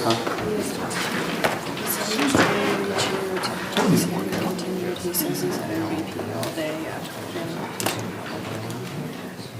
He said he's trying to call you to get it. And he's doing outpatient OVP, he's compliant there, but he's not here today. Yes, I spoke to him this morning, and he said he had appointments at OVP all day, starting early this morning, that he was going to try to make it in over here, but, I mean, he is compliant with his treatment and everything. I'd maybe just ask him 7 days, maybe get him in Monday or Friday. Why don't we just continue it since he is compliant rather than, And I believe he's at OVP as we speak, so. are you here the 8th? Yes. Let's continue to the 8th at the defendant's request. November 8th for the next pre-trial, 10 o'clock. And I'll let him know. You need to let him know, he has a court date, he has to come to that. Yes. Yes. I will let him know, Your Honor. Thank you.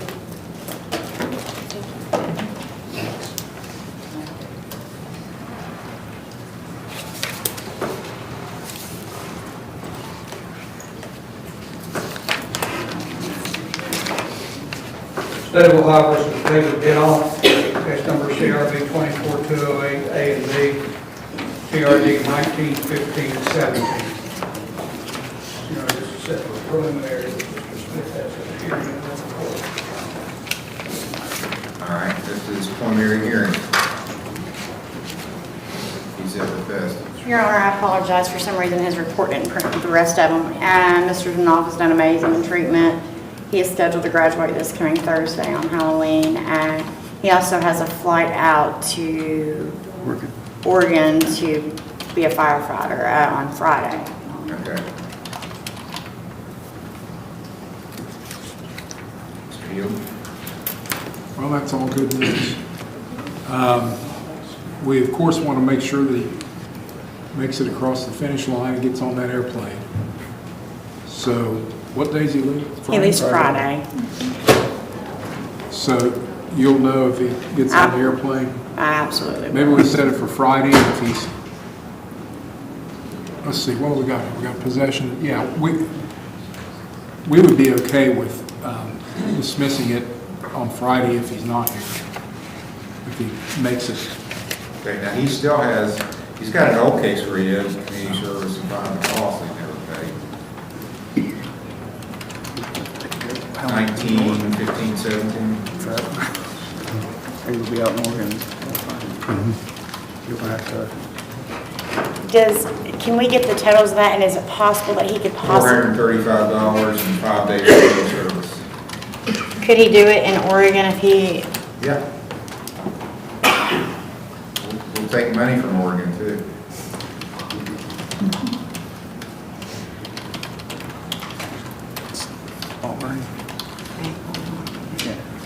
Well, let's just go ahead and, I mean, he can appear by teleconference. I want to just set it for another hearing since we have both things, and we can ensure that he's doing what he's supposed to and consider dismissal at that point. About the date, can you be here on the 27th?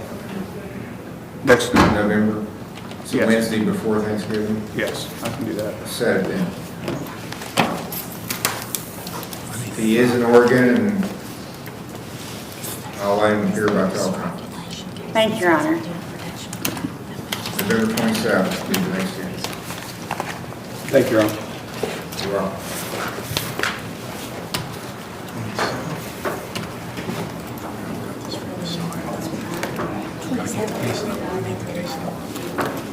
State of Ohio versus Teresa Patton, case number CRB 18485.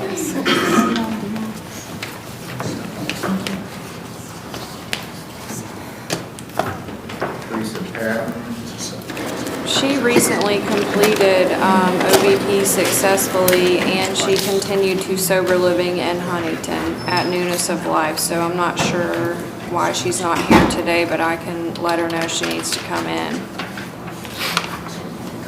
If she's doing well, Judge, I would ask a continuance maybe instead of a bench warrant.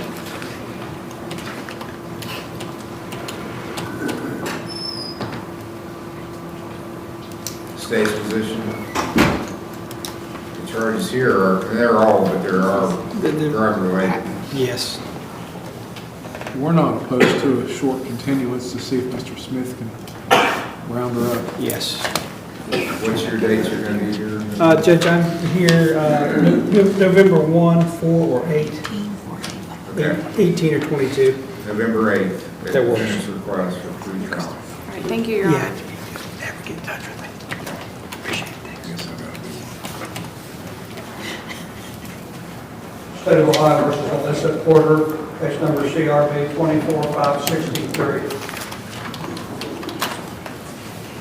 The supporters, Mr. Smith. Yes, Judge. Pre-trial. Judge, this is a alleged theft from Walmart. I've spoken to my client. She is going to enter a no contest plea stipulation of facts sufficient to find her guilty. I explained to her that the court's policy rather is to conduct a drug screen today, and she's obviously willing to do that, so we might want to recall before we sentence. All right, do you agree you're changing your plea today? Yes, Your Honor. Okay. I'll order you to go do a urine screen, and I'll have you back for sentencing after we get the results on that.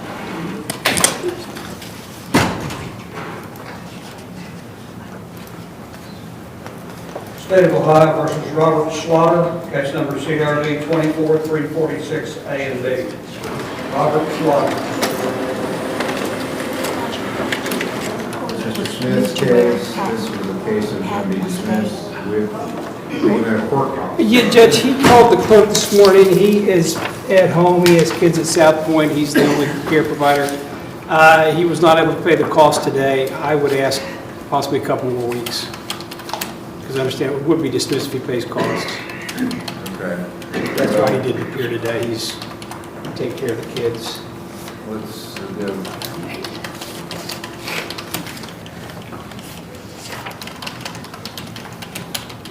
18th or 22nd? Either one, Judge, is better for the court. I'm here both days. November 18th.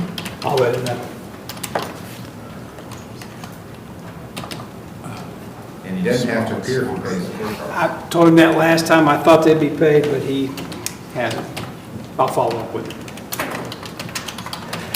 State of Ohio versus Aaron Williamson, case number TRC 192164.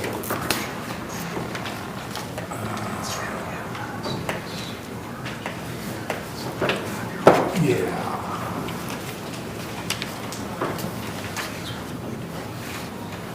It's a set for Williams. Maybe we approach Judge. Yes. No, wait, wait, wait.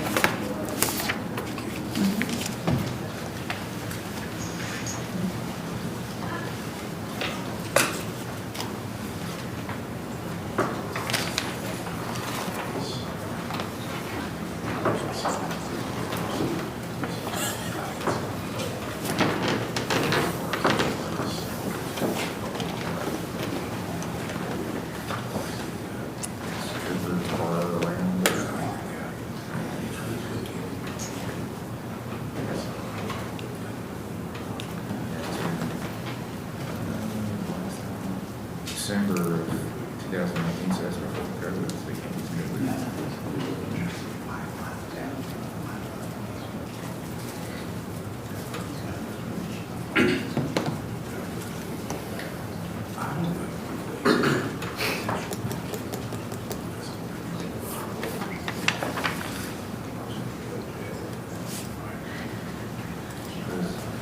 This would have been the second.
Okay, defendant's requesting another continuance to November 18th. Be fine, Judge, yes, sir.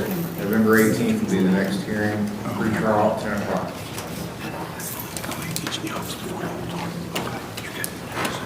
Thank you, Judge. You're welcome. State of Ohio versus David Caldwell, case number TRD 2448, A and B. Your Honor, can we approach real quick on this one? Yes. Mr. Stratton's case, set for pre-trial.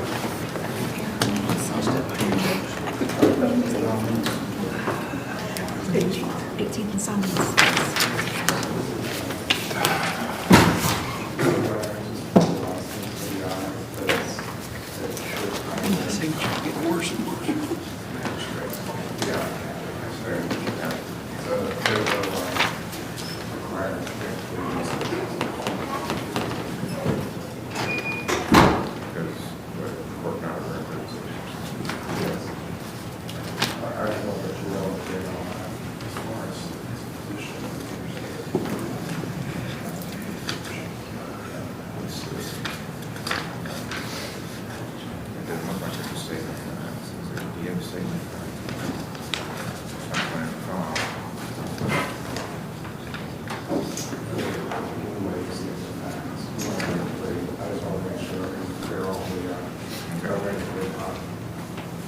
Said you want to amend it to something other than, because there's mandatory jail on this statute. Figure out what section.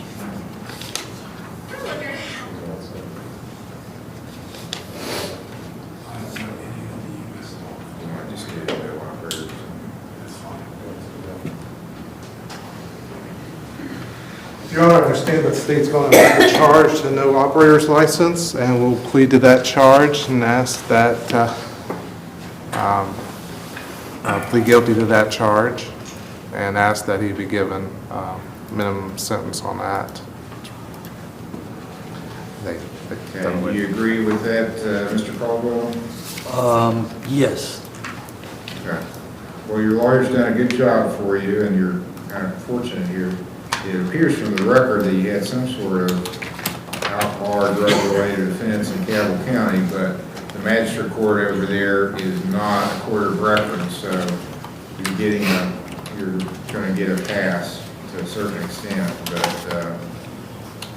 I understand, Your Honor. I was wrong. Can I ask a quick question in regards to an additional suspension from, do you know how that works with Ohio BMV? Because I can get my license back in Ohio January 1st, paying all the fines and court costs.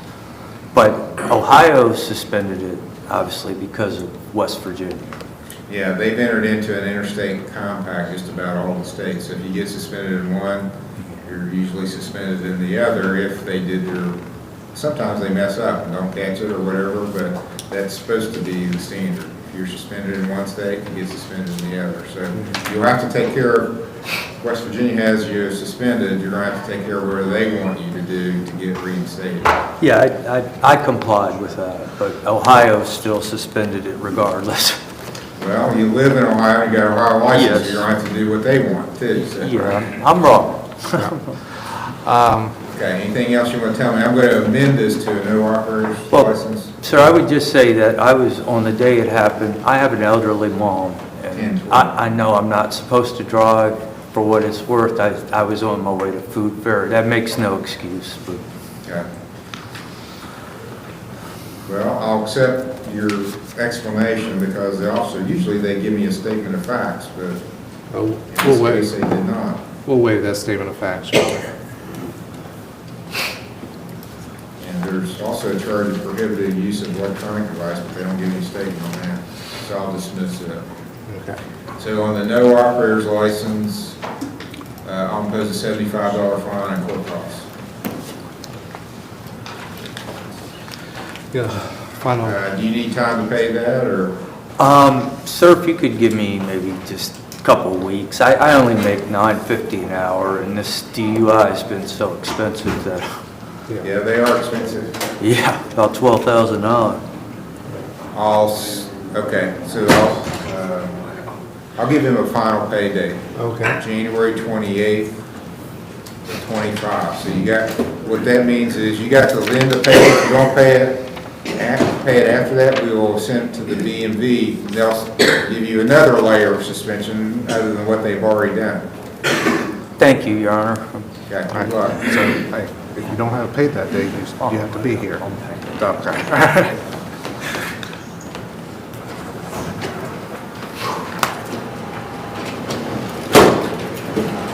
State of Ohio versus Nathaniel James, case number CRB 23317.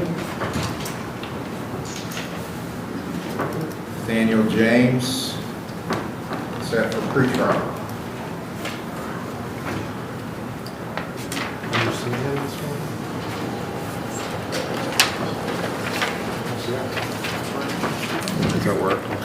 Your Honor, Mr. James resides in our sober living. He recently obtained a job as of yesterday, and today was like his second day. Can we just get a court day out so he can get a little bit of time under his belt before we ask for time off? Yes. Oh, okay. Good deal. I'll continue it for a month. You're available on the 25th, Mr. Yes, Your Honor, that'll be perfect. November 25th will be the next hearing. Thank you, Your Honor. Pre-trial, 10 o'clock.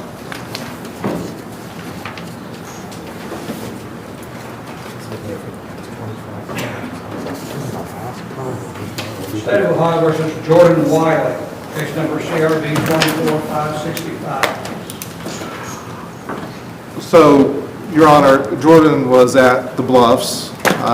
She's left there and is now staying, not with her mom as we had spoke about last time, but with her soon-to-be ex-husband's aunt. They don't have a relationship. So that's where she's staying. I don't believe there was any protection order or anything issued in this case. There is a pending divorce. Mr. Cremines is representing her in that. He has left the family home and it's now sitting empty. Yes, and I just spoke with Brian like you suggested, and Brian is filing the motion for that. Yeah, so Brian's filed a motion to get her into that house, temporary orders on that. So we probably just need to set this out a little bit further, let her get settled back in her home, and see where we're going to go from there.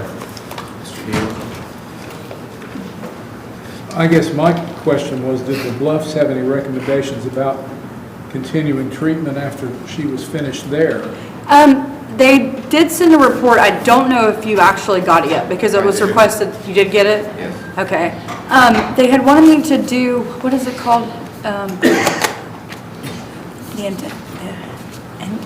intensive outpatient. Intensive outpatient? Yes, and Okay. so I have been trying to get in touch with someone at Minid Reeves Brandon. I actually spoke with Bobby, who I think is a court liaison who got me into the Bluffs, and I've just been waiting to hear back from him. I have been doing treatment with Oasis Behavioral Health over in Huntington.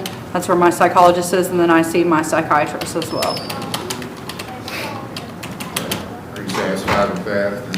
As long as she's doing it, and we need to get reports, there's a lot at stake here, obviously. And Right, right. We want her to be successful. May I speak? Yeah, go ahead. Okay, I did talk to Oasis, and they have no problem writing you anything that you may need from them, and then I can obtain the same kind of documentation from my psychiatrist, and then continue to try and get in touch with Minid Reeves. It's just where I have commercial insurance. Yeah, I understand. So, And I can tell, I'll just say this, from the time you first came in, your presentation has improved. Yeah. I feel a lot better. See the way you present yourself, you appear to be much more with it than you were back then. so Your Honor, maybe we just said it, get a letter from Oasis, because we probably haven't even been to Oasis yet since you've been back. I have actually. Oh, you have? Okay, Yeah. good. Okay. You want to go a month or so out? Yeah, a month will be fine. Brandon Roberts. That's my, Is he here? not to my knowledge.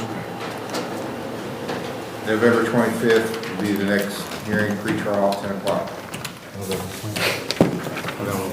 It's all resolved. Thank you. Thank you, Your Honor. You're welcome. State of Ohio versus William A. Hatfield, case number CRB 24608.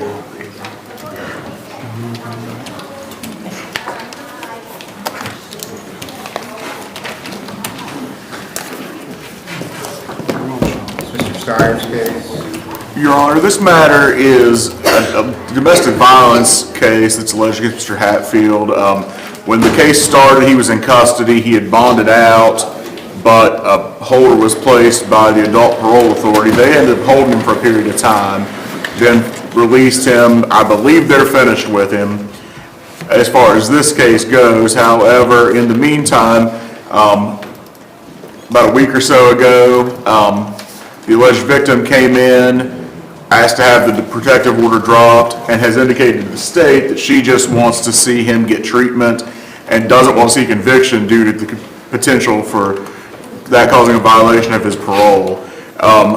What the state and I have discussed, and I kind of discussed this generally with Mr. Hatfield before, was a 90-day continuance, which we, at this point, would be some distance into, but not nearly complete. And in the meantime, he would continue to treat with OVP, and that would eventually lead to a dismissal upon payment of court costs at some point down the road. Now, if it's exactly 90 days, or we want to go a little further with treatment, that's going to be up to the court and the state to determine. But the idea is that we eventually are moving toward treatment and a dismissal. And the alleged victim in this matter, I believe, is on board with that idea. So we want him to be successful. And of course, we'll need a time waiver. And we would waive time to accomplish that, Your Honor. Okay, well, let's come back in 6 weeks. I don't want to go a whole 3 months before we check on this case again, so. So 6 weeks is around The 6th of November, I'm not available. December, I'm sorry, I misspoke. I'm not available the 6th or the 9th, but I am available the 13th. Okay, December 13th will be the next hearing for pretrial, 10 o'clock. So he's going to go OVP. Proctorville, he is compliant with the treatment. Okay, so he's outpatient now? Yes. Okay.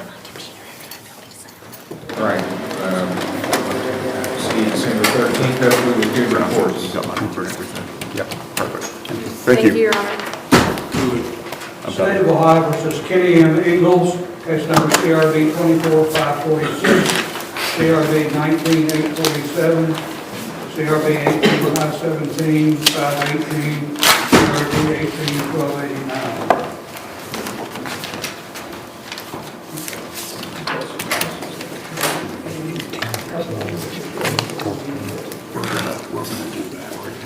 Mr. Steyer's case, we've got some new charges and old charges. When you say new charges, you don't mean unarranged charges, No. correct? Okay, you want to make sure there hadn't been something else added on. Preliminary hearing and pre-trial, then he's got old cases. We have a number of things pending here. The part of which is a F5 aggravated possession of drugs, and there is an OVI. This is a bicycle OVI, which is one of the, I think actually a tricycle OVI. I've talked to Mr. Heald about that.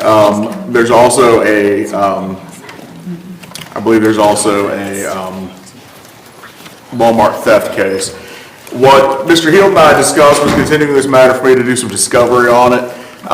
The F5 is one that the state would probably, if there was some treatment, would allow to remain in this court to follow for treatment. I think some of these are old cases as well. I'm not certain what needs to be done on those.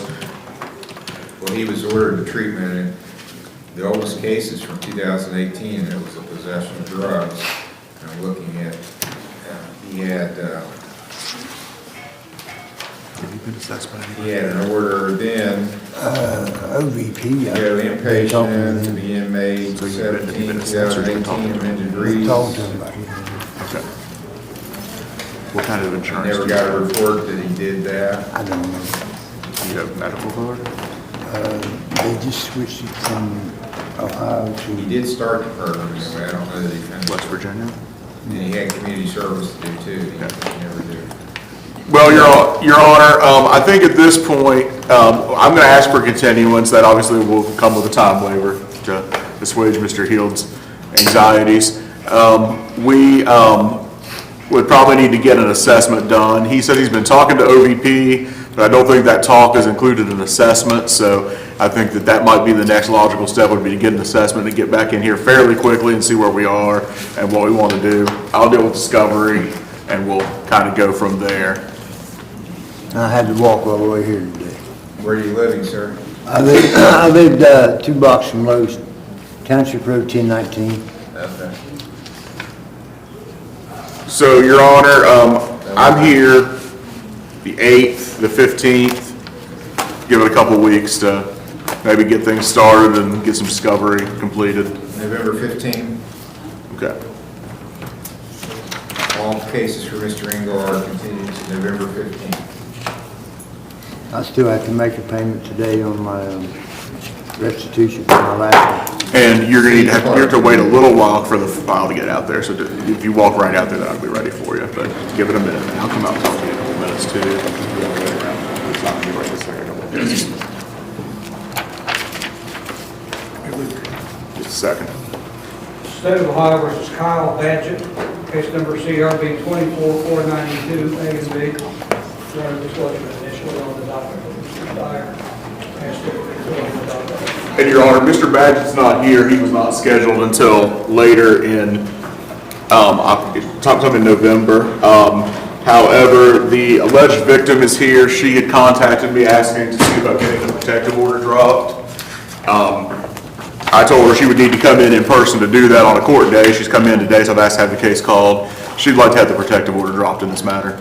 Your Bridget, is it Aylesworth? Ellsworth, yes. So there was an order for Kyle Badgett to stay away from you, you want that dropped? Yeah. No one's coerced you to do that? No. State's position? Well, I don't guess we have any say-so, but, there's 3 pending charges, and all involving the same Mr. Badgett and the same Ms. Ellsworth, and we just don't want there to be a 4th incident. All right, at her request, protection order is withdrawn. And Your Honor, I would assume we're just going to leave the pre-trial that exists on for the date it's scheduled. The 18th. I don't know if she's intending to attend on that day or not. She's expressed to me, and so just while she's here, I can make a statement on the record that she does not necessarily wish to have these cases pursued. I've explained to her that that's ultimately the state's decision and that that would be something we have to deal with later on. But in case she's not here that day, I just wanted to go ahead and let her put that onto the record so that we could have it dealt with as in terms of Marshall's Do you law. have anything you want to say to the prosecutor or on the record? No, I just don't see any danger in him. And he hasn't contacted me, I haven't contacted him, like, I don't know. I grew up with him and he's not really a dangerous person, he just had some really bad mistakes. And so this is not a romantic relationship? That's what we were talking. I'm sorry, Your Honor. I apologize. Didn't mean to interrupt. This is not a romantic relationship? No, not anymore. It used to be. Okay. She asking me what about the 90 days she would talk about. I think it was a possibility of a 90-day continuous was discussed with her. With her, I don't think I've discussed it with Mr. Badgett specifically yet, but she's expressing that she's interested in his doing a 90-day continuous and having the charges dismissed if that's successful. Well, the affidavit that you signed said that he punched you in the face and caused bruising around your eyes and on your arm and bit you on the arm. Yeah. That's something you can just say that doesn't matter? I mean, No, I mean, it matters, I don't know. I don't want to see him. Like I said, he's a good person. He messed up. He made mistakes when he was drunk. And that's not him. I don't know, I've been breaking out into hives and everything just from watching the court. I just want it to be kind of over with. I'm getting sick. Mr. Hill?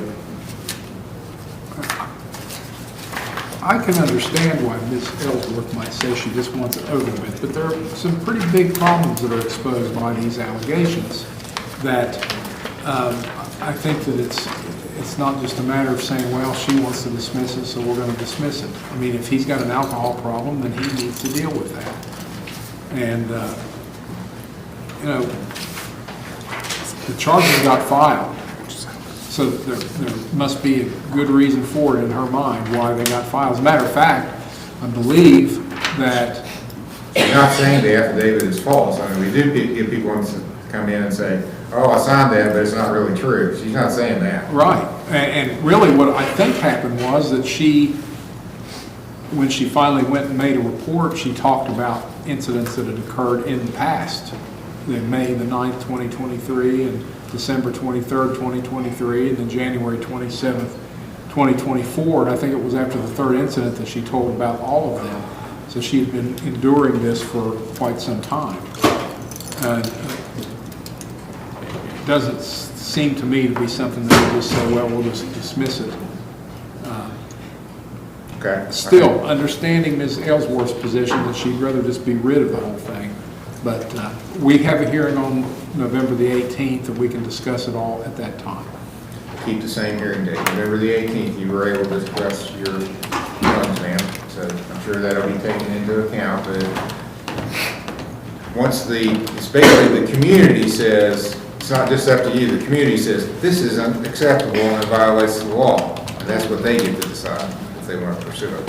So you don't get necessarily, you don't have the right to come in and say, dismiss it, I don't want to pursue it anymore. Mm-hmm. It's up to the state. Yes, sir. So it's not being dismissed at this time. But the protection order at your request is being dropped. And to be clear, Your Honor, I wasn't requesting a dismissal this time. The issue was just, I don't know if she's coming back, if she wants to continue to return to court, and since she's here, have a chance to speak on the record. I never had any expectation we were going to do anything today beyond the issue of the protective order. She was given her opportunity. So, Thank you, Your Honor. You're welcome. State of Ohio recalls Dakota Neff at the Lawrence County Jail, case number TRD 21-2027, CRB 23609, CRB 23610. I'll wait until he's back home. Your Honor, he's got a parole holder, apparently out of Ohio. We're going to go ahead and waive extradition if they lift that, for him to go back there. And I understand that the state has at least attempted to contact the alleged victims on the other cases.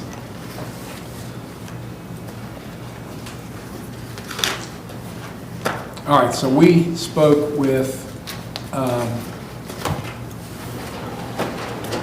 George Thompson, who had the motorcycle, and had to replace the battery and ignition switch. It's been a while back, so he's not able to give us restitution figures right now, but he would be okay with keeping this a misdemeanor if the restitution could be paid up front. But it doesn't sound like Mr. Neff is in the position to do that. Yet. I mean, when I did the work, I could pay for the split, but I never messed no ignition up. Mr. Neff, yeah, we're just trying to deal with bond right now and where we're going with it. Okay, I'm sorry. Yeah, hold on one second. Well, so it sounds like he can't leave the state anyway at this point, so because of the parole. Yeah. The idea is that we would have a signature bond on these be set for a pre-trial. Well, the problem is I can't set a time because I don't know when the parole is going to be lifted. You know, I usually give the other state a time frame in which they have to come pick this person up. They can't come pick him up now if they want to, even if he wants to, because the parole authority's got a holder on him. I know, but by way of an extradition, we sort of just give them the opportunity to do that, and then they figure out that they can't. Well, what I'm going to do, I'll set it for another hearing, and maybe there needs to be more discussions with the parole authority. They might say, we're fine with him going to West Virginia if he's going to get some sentence over there, and that sounds like it's probably a possibility, but I'm not going to let him wait today till we know what's going to happen. Okay. So I'm texting one of the parole officers to see if I can get an answer as to what they want or why they have him in custody. It may or may not be because of this in particular. Okay, Maybe so other we'll wait things. on that then to see if we get a response. I think it might be a good idea. Okay, we'll recall Mr. Neff later in the docket. So that finishes up with the jail for now, right? Okay, we'll come back to Mr. Neff when we get more information from the parole authority. State of Ohio versus Richard L. Taylor Jr., case number CRB 24469. Your Honor, this is set for a trial today. I understand the state is willing to amend this charge to an M4 disorderly, and will plead guilty to that charge. Is that correct, Mr. Hughes? Yes, believe that we've spoken with our victims. Okay, well, Carmen McGuffin? Carmen McGuffin in the court. it's set for noon, and he's, let's see, He might be here. he wants to say something. Carmen McGuffin? We'll probably have to recall it, Your Honor. Okay, we'll recall it later in the docket. Afternoon.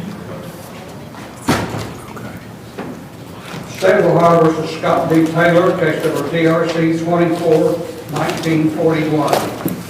Scott Taylor. It's Mr. Morford's case. Mr. Taylor was here.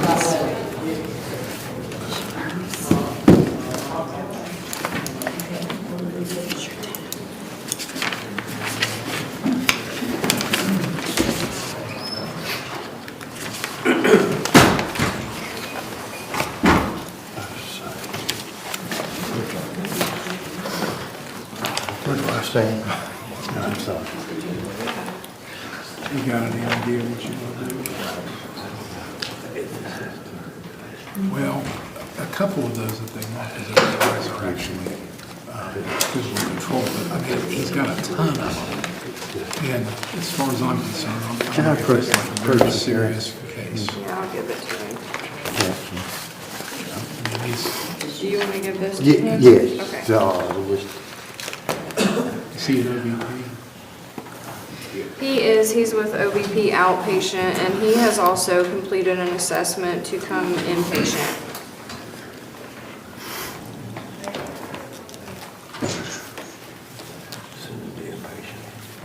Yeah, but I want to talk about it.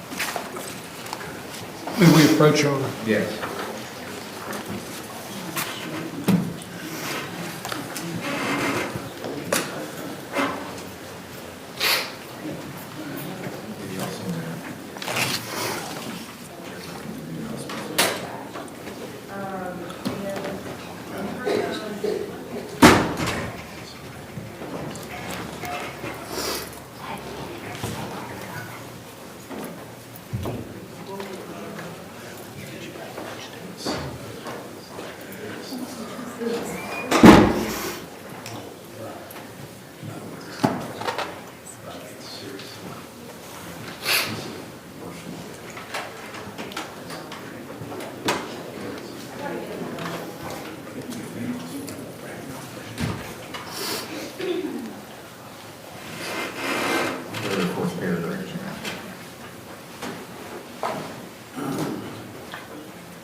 Mr. Mayor, can you approach the bench, please? Yes.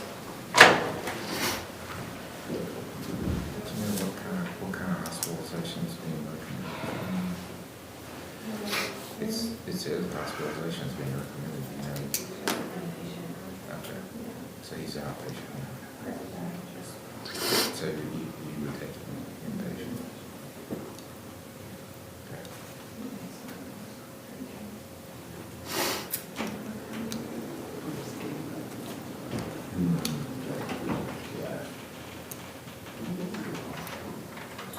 I'm really afraid he's going to be responsible for hurting somebody himself.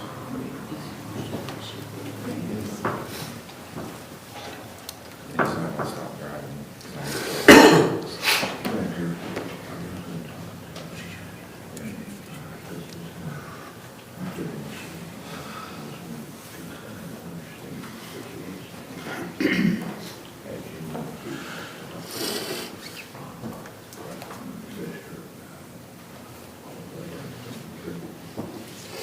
So there is a sister. There is a sister. But she's didn't live here.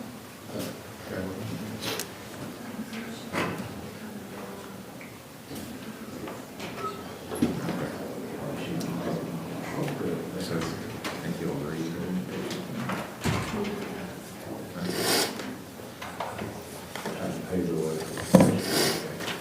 Okay.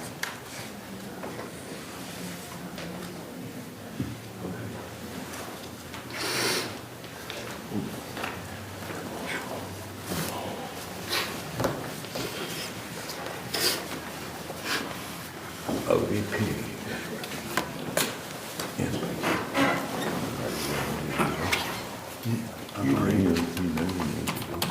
Yeah, I've already got the assessment down here. The first bit, I can't remember.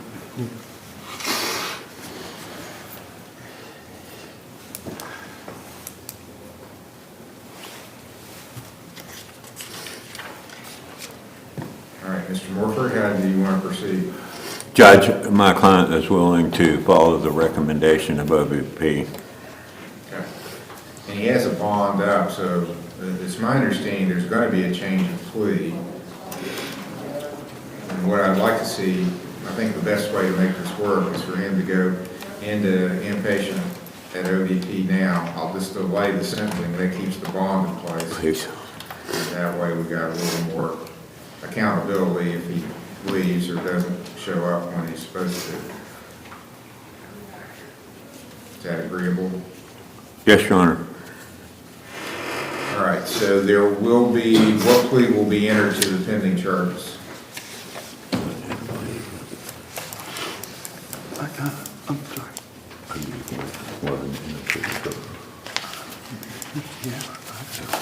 Yes, Judge, we're going to have a change of plea to guilty. All right, do you agree with that, Mr. Taylor? Yes, sir.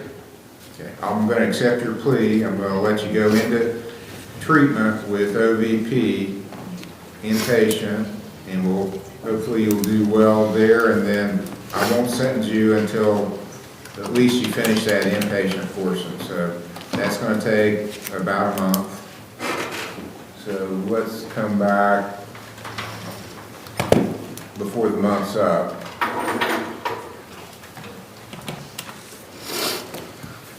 Uh, 18th of November. It's good with me, Judge. That next hearing here will be a sentencing.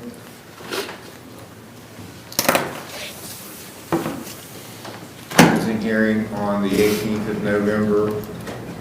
He'll be transported to ODP today. Well, we do not have a bed currently, but he gets the next bed that opens up. We're working on getting him a spot. Okay, when do you think that'll be? Hopefully today. Okay. I would like to be notified if that doesn't happen and he's not there sometime next week. I'd like to be notified of that. I will definitely keep you updated. Okay, November 18th is the next hearing at this point. Thank you, Your Honor. You're welcome. Thank you, Your Good Honor. luck.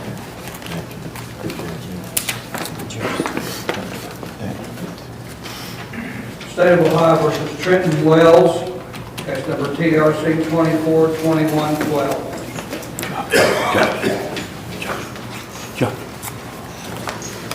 Mr. Morford's case, pretrial.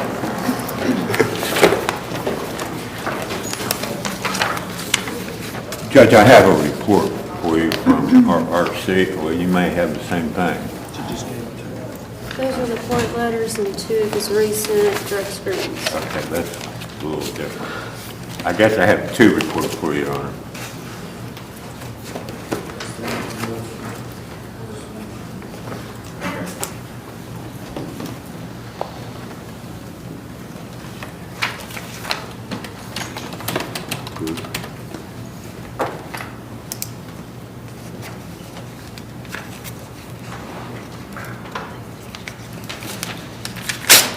Give the report.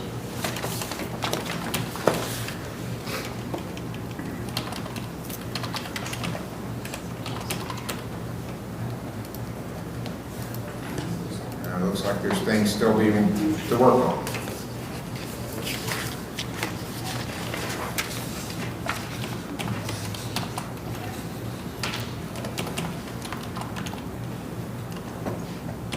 So come back in November. Please, Judge. The 22nd, November 22nd. That's good here.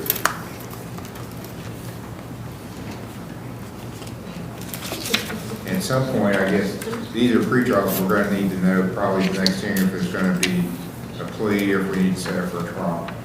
Okay. On the OVI, there was a urine screen, so that's pending. Okay. It hadn't been very long.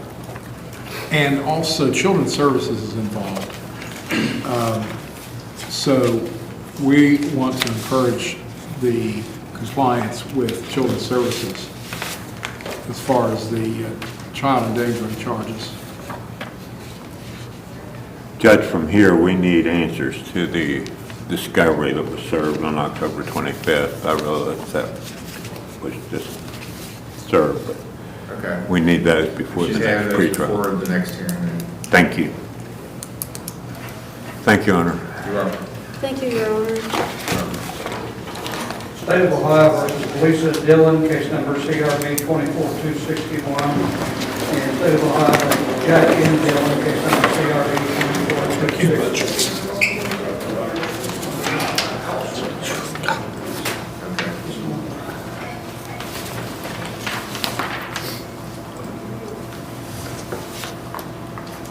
All right, and these were cases, I believe, that were going to be dismissed if costs were paid. State agreeable with that? And the costs have been paid. Yes. Cases will be dismissed, sir. Agree to go. Thank you. Have a good day.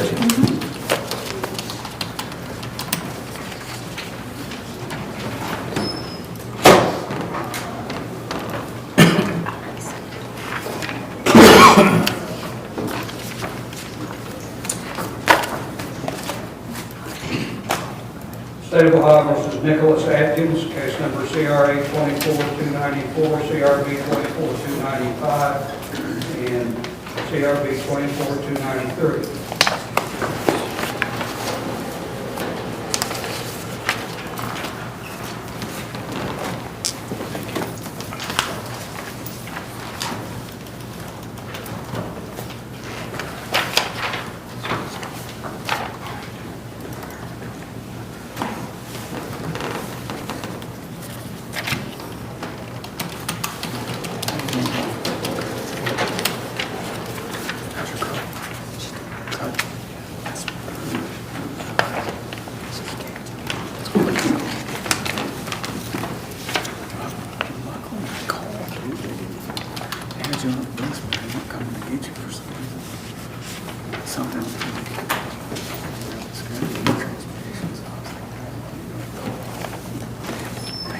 We have a report from the Counseling Center. Mr. Atkins saying that he is compliant and doing what? That's correct, Your Honor. Ordered.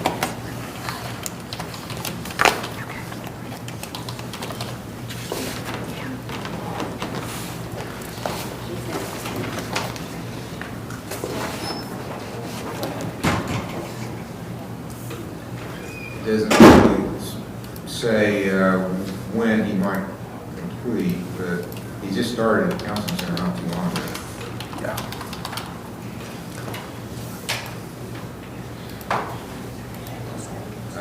November 22nd for... Yes, sir. Preliminary hearing and pretrial, November 22nd.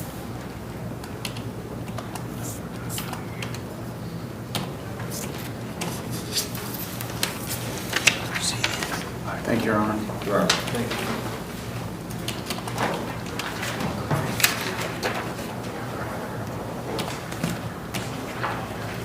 State of Ohio versus Martin Turner, case number CRA 24698, CRA 24623.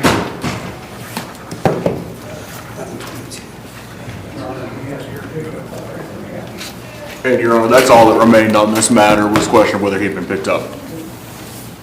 Okay. So 24638 will be dismissed. 24643 has already been acknowledged to the Ranger. Correct, Your Honor.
State of Ohio versus Howard Thornton, case number TRC 24530, A, B, and C. Mr. Steiner's case. Your Honor, this matter is on for sentencing. Mr. Thornton has been receiving treatment. We've been following along on that. Mr. Gwynn here? Or? He was here earlier.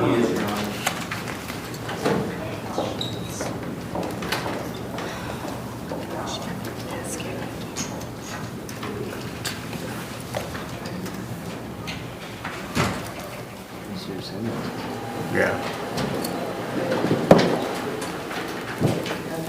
Sorry, Your Honor. Mr. Thornton completed on 10/8.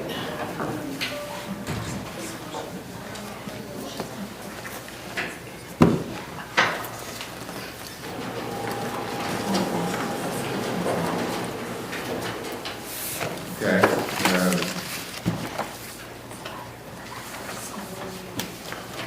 Can we get a letter of completion on that? Yes, sir. And Your Honor, this matter was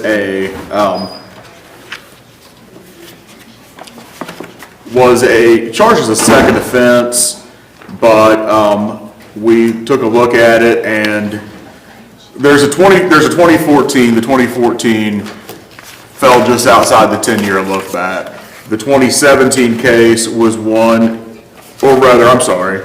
No, I think I may have that confused. The 2014 case was one that went through Ironton Municipal Court and was on one of these form entries where Judge Collins, I think this is Judge Collins's, yeah, this is Judge Collins's signature. Judge Collins didn't actually find him guilty. There was a period of time where form entries were going through there that read, the defendant enters plea of guilty to the charge, which is plea the court accepts, the court sentences the defendant. It goes on and never actually finds the defendant guilty. The rules of criminal procedure specify that a judgment entry for plea and sentencing has to actually find the defendant guilty. And there's some case law that says that cases that don't actually have a finding of guilt can't be used for sentence enhancement in terms of making a second or third offense. We discussed this with Mr. Heald, and he agreed with that. I think the 17 case was maybe not a court of record. I'm not seeing in my notes what the issue there was, but at any rate, I think the agreement was that it would be treated as a first offense based on those issues with proving the third offense treatment. And then obviously Mr. Thornton has been pretty successful in his seeking substance abuse treatment. So I don't know if the court's ready to go ahead and sentence at this time or would like to follow things a little further. Mr. Hill. And Your Honor, Mr. Steyer is correct about the 2014, was it the 2014? There's a 14 case. Yeah, and we discussed that with the court previously. And so our position at the time was that if Mr. Thornton was not successful in treatment, that we would feel that it was no more than a second offense.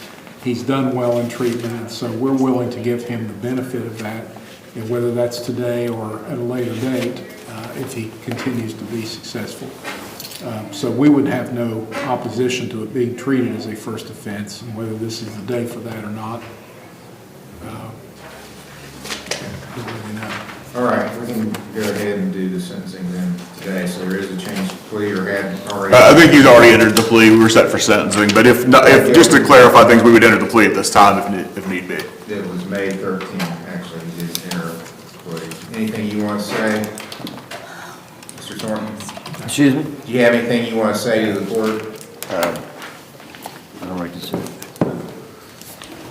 Your Honor, I just sent his completion certificate to Mr. Major. Okay, thank you.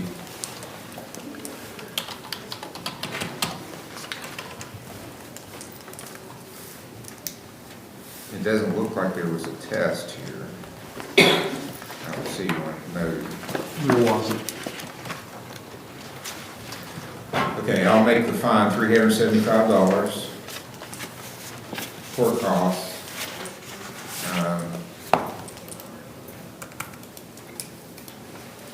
Be a 6-month license suspension, but that's going to start now because he didn't have it. He wasn't under a prior suspension. Correct, Your Honor. 20 days in jail, all suspended. 5 days community service, 2 years of level 4 probation. I won't require him to go to the driver intervention program since he did more extensive counseling than that. So that's lifted.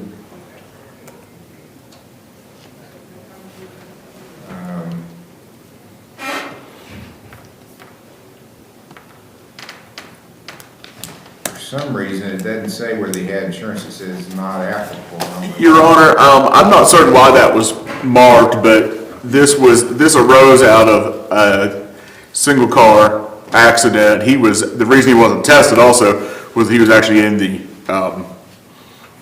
ambulance at the time they came up to him. I don't think It was a four-wheeler.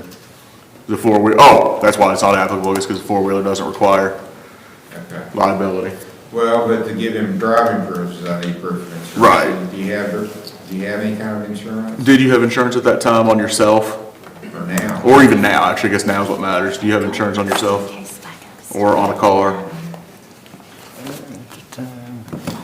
My vehicle was insured. Well, let's wait a minute. I can't give it to him anyway because he was charged with failing to reinstate. So. Yeah, I don't think he has that valid license. I apologize, Your Honor. Okay, so sorry about it. If you want to get driving privileges, you'd have to go get reinstated on your underlying driver's license, come back to me, and then I can give you some driving privileges. But other than that, since you were suspended before, apparently, in some way never reinstated, Right. I can't give you driving privileges because of that now. Okay, so that takes care of that. So his first review hearing will be April 25th of next year. That gives you lots of time to get this done. So you've got community service, fines, and court costs to do. See Mr. Major before you leave. And then he also had a driving on a license that wasn't reinstated on because of $50 fine on that. And failure to control a $20 fine. Thank you, Your Honor. Okay, so See Mr. Major in the probation office. Go out, sit out here and wait, and he'll talk to you in a few minutes. Thank you, Your Honor. Thank you.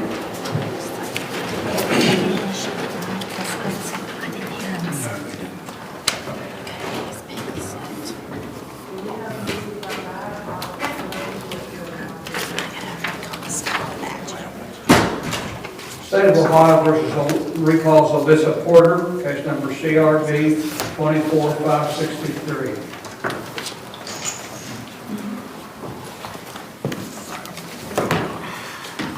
Okay, she had a negative screen. Yes, sir.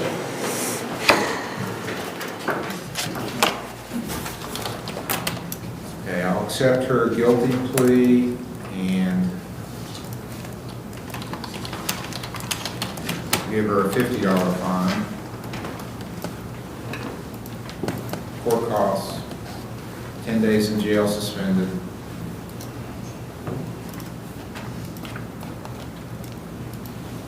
$30 hours community service, 2 years of level 5, let's make a level 5 probation. Order stay out of Walmart.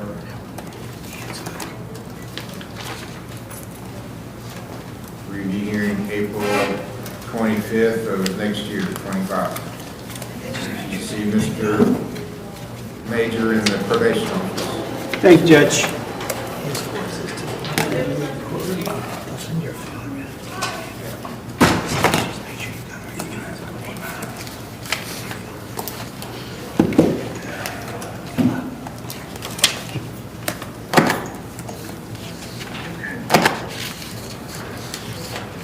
State of Ohio versus Patrick S. Jones, case number TRC 19378, A, B, and C.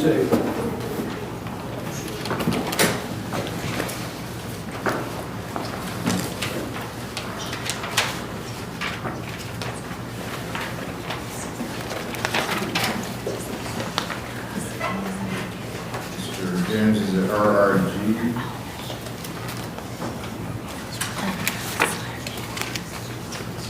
He is compliant with the services he's receiving.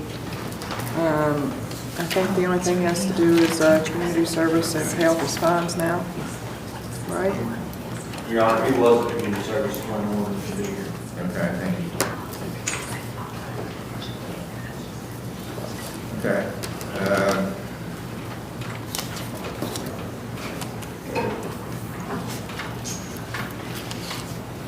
I think the only reason we've been putting him on sentencing docket is because he has a bond up, so. Correct, Judge.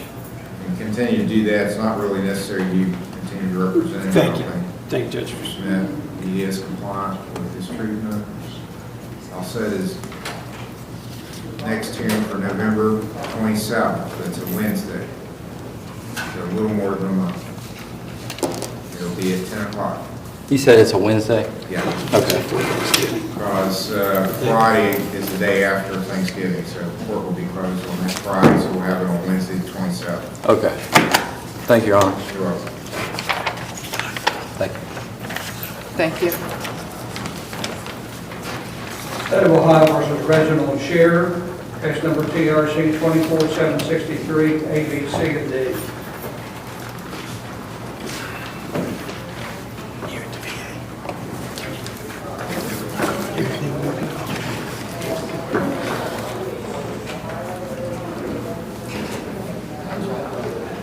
Judge, he says he's still at the VA. In fact, he has an appointment today. Oh, and I did get a report from Okay, Ms. yes. Rayburn. I hadn't seen anything yet.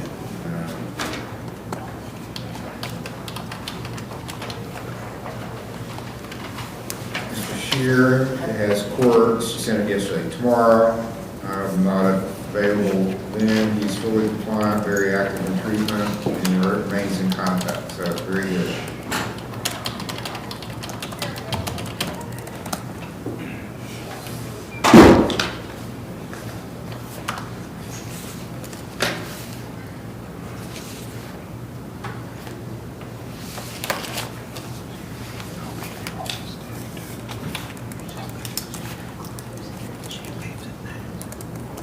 So this was one, I'm assuming that you're angling for treating as a low test score. Yes, Judge, depending on how he does with treatment, I have every confidence. I've spoken to him quite a bit. He is going to do this. He realizes he needs to do it. Well, let's keep going then. Yes, if we For that could. to work out. Yes. We can even go more than a month out since he's done so well.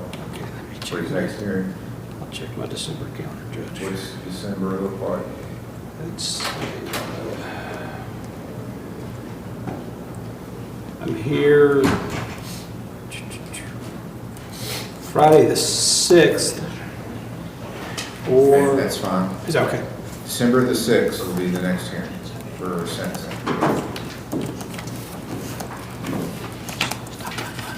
That's better. Yeah, because she leaves at 9. She's already gone. Oh, yeah, she's gone. And I'll be back here soon, but I don't know when, so don't expect me. Bless you.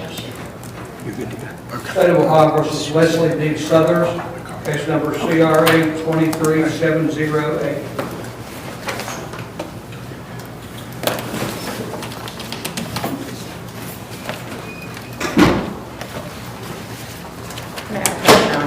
Yeah. Set for sentencing today. Thank you.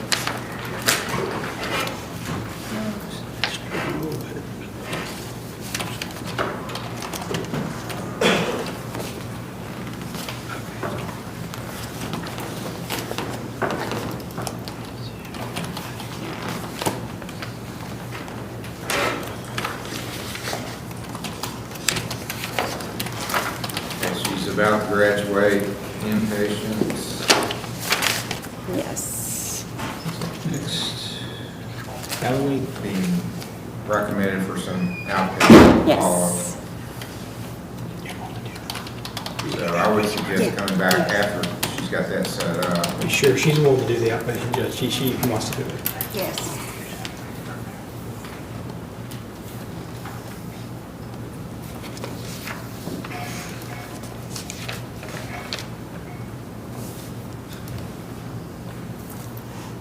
I want to do that December 6th date. We could, Judge. Okay. December, so that's 6 weeks out. December 6th will be your next hearing. Thank you, Your Honor. Okay. Good job. Keep it up.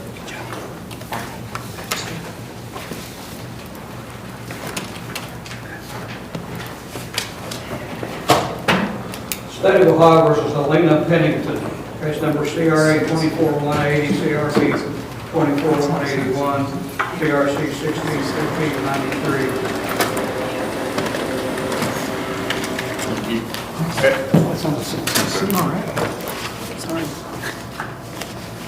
Mr. Steyer's case. Your Honor, I don't know if Ms. Dalrymple is still here. Okay, she had talked to Ms. Pennington and screened her for participation in the deflection program and has accepted her into the deflection program.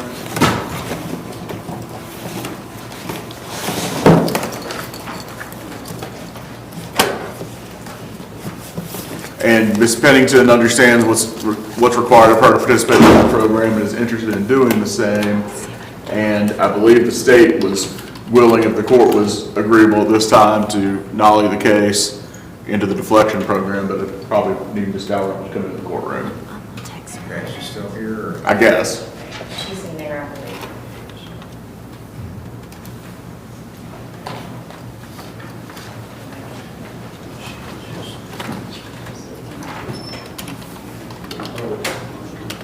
Computer set up in there. I'm texting her.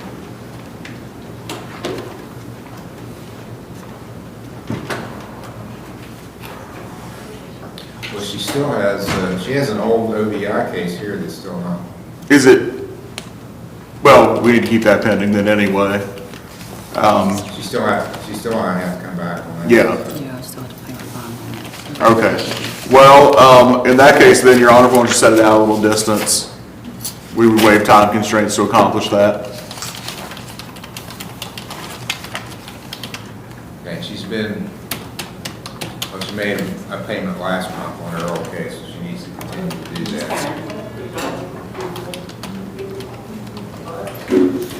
Sorry. It's my understanding Ms. Pennington's been recommended for QRT. The only issue is she still has an old OBI that she's never completed, so she's still going to be coming back here for that. Until Okay. she finishes it. Well, she is in QRT. She's been in QRT for a minute, and she's compliant. She's okay. So, I can't help you with that charge. Yeah, the only thing I have to pay is everything. It's not even a pending charge, it's Just post-conviction issues. Okay. Yeah. So let's set it for December 2nd, if you're available. Let me check, I believe I am on the 2nd. I am, Your Honor. December 2nd will be the next hearing on the cases here in this court.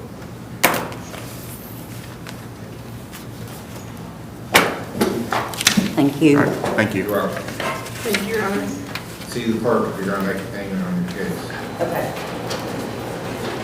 State of Ohio versus Robert A. Hill, case number TRD 24335. Robert A. Hill.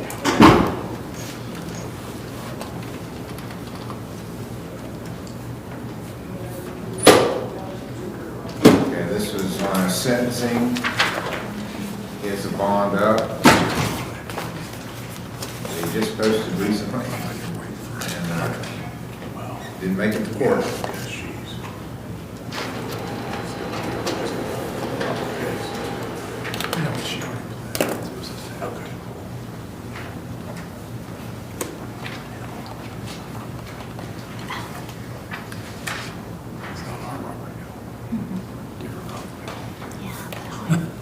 It's review. So issue a warrant today. Set bond forfeiture for November 21st. Is that 24,335? 24,335, yes.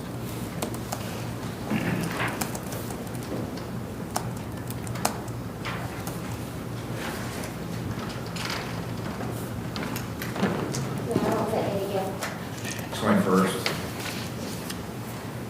November. Make sure, no, that's wrong. I was looking at October, so it'll be 22nd.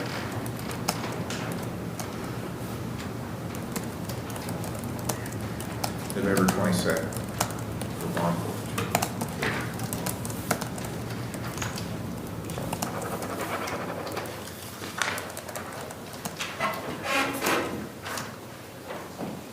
State of Ohio versus Freddie L. Adkins, case number CRB 23-437, CRB 23-631. Freddie Adkins. Mr. Atkins did not have to appear if everything was paid.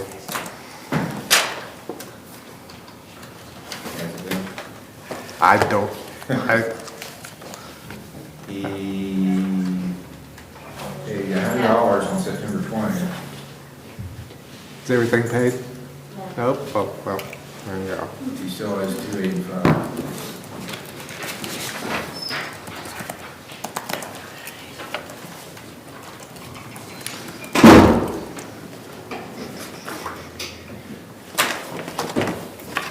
Okay, so,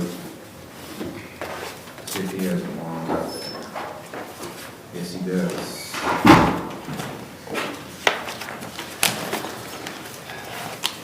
According to my notes.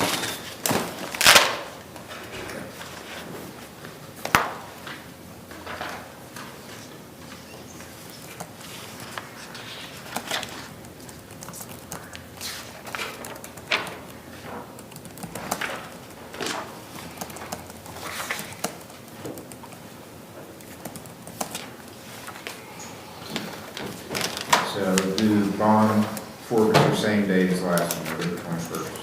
Okay.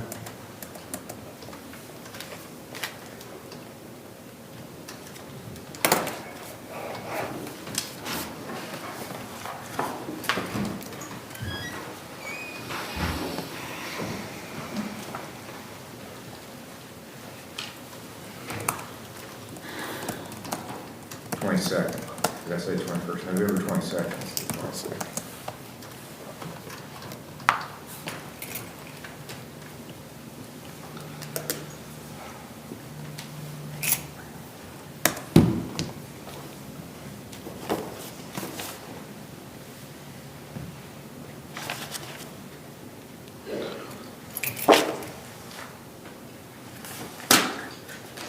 State of Ohio recalls Richard L. Taylor Jr., case number CRB 24-469. Your Honor, we just entered a plea, pleaded guilty to an import disorderly, and we were just waiting on the victim in the case. Carmen McGuffin. I think they're outside. Of course, there would be. McGuffin coming to court.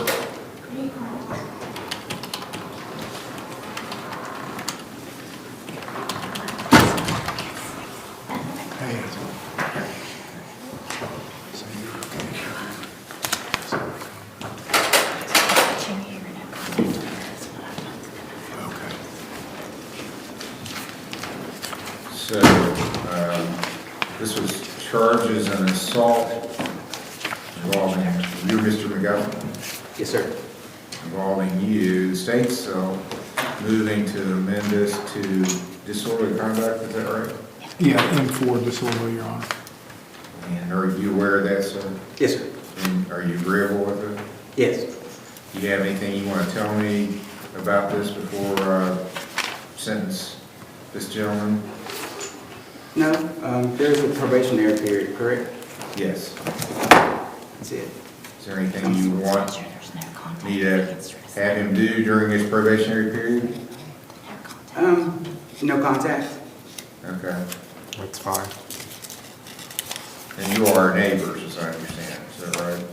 Not directly beside each other, but In the within walking neighborhood? distance. Yeah. Okay.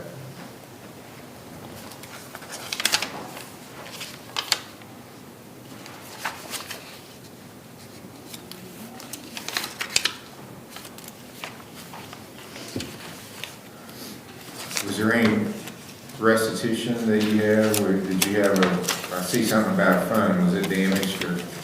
No. Okay. So you're not owed any out-of-pocket expenses? That's correct. Okay, Mr. Stratton? Your Honor, I just asked for suspended time. I think the joint recommendation is going to be 10 days suspended, 2 years probation. No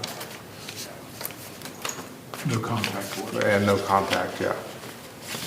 That's correct, Your Honor. And we've got the order ready to be, I don't think he signs it, does he? All right, Mr. Taylor, do you have anything you want to say before I conclude this? No, Your Honor. Okay, I'll allow the amendment from assault and disorderly. Right there. Is that 2903, what's the What? I'm sorry. disorderly conduct statute? 291711, I think, I believe, maybe. Yeah, that's it. So it'd be the M4. Oh, wait, do we need any? I'll accept the guilty plea. Oh, okay. I'll impose a $100 Yeah, I've fine. been way out there. I'm Order sorry. the court costs paid, 10 days in jail suspended.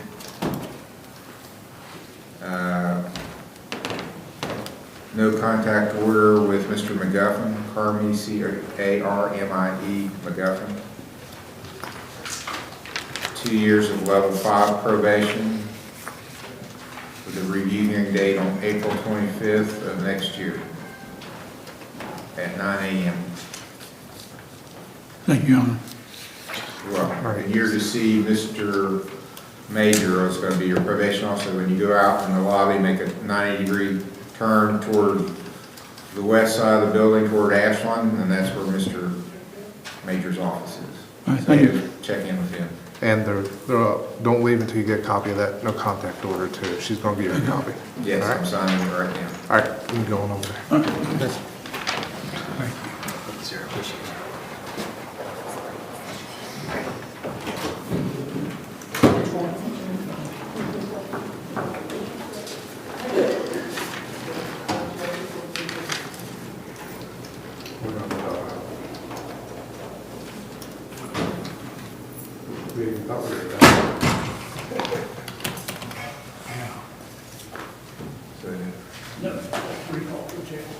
What about the younger guy? Did we ever deal with him No, he's in jail.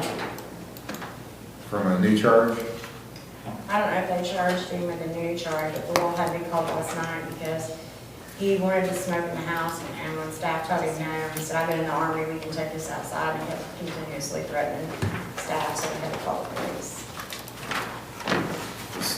Well, isn't he on probation here? He has 6 months on the shop, which is supposed to be his last chance.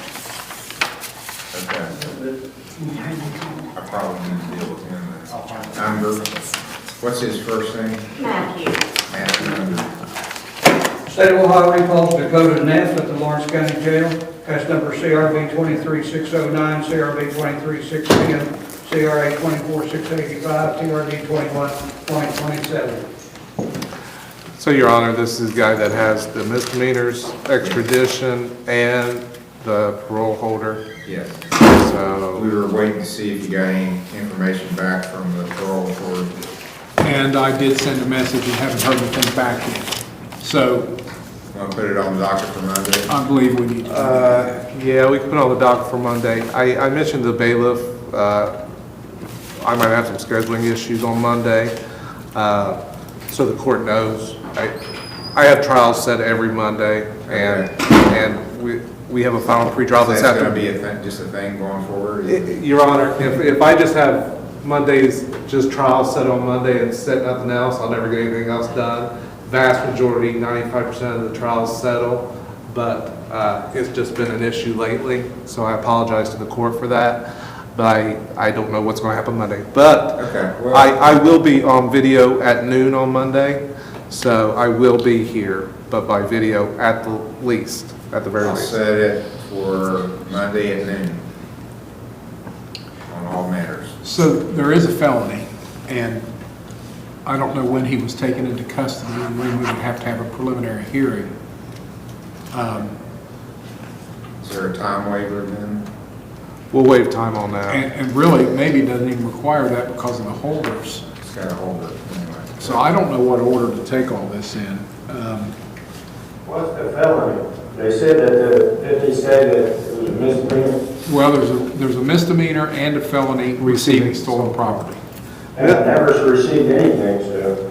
Yeah, there's a misdemeanor, felony, receiving stolen property, a failure to appear on review, an extradition, and then he has a parole order.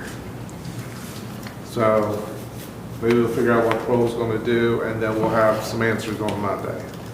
Okay, next hearing will be October 28th at noon. We're going to approach for a second, Your Honor. Yes. And I lost it. I should try this. Oh, that's okay, I understand. I just had jury trial with my legal schedule and everything else, I'll have to get things done. So I understand. I do know this one's not, but I do think that if that happens, we'll hear all the news, if I can get it. Okay.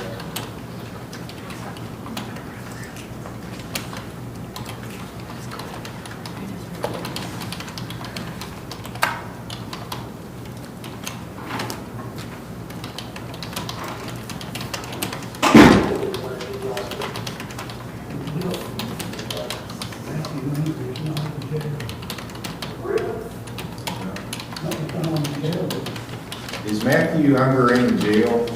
He's not on the current jail list.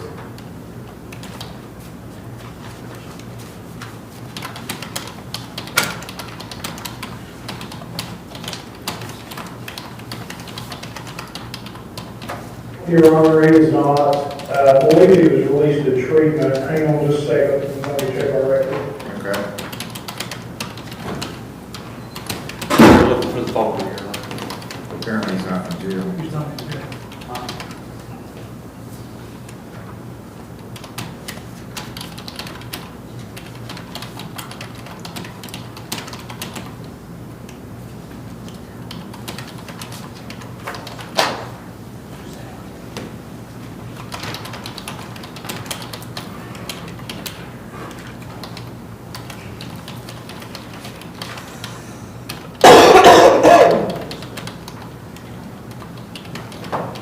Is he?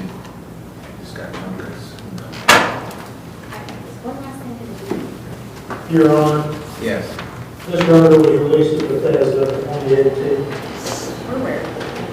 Okay, but I think he came back. He was picked up last night at 11:40 or so.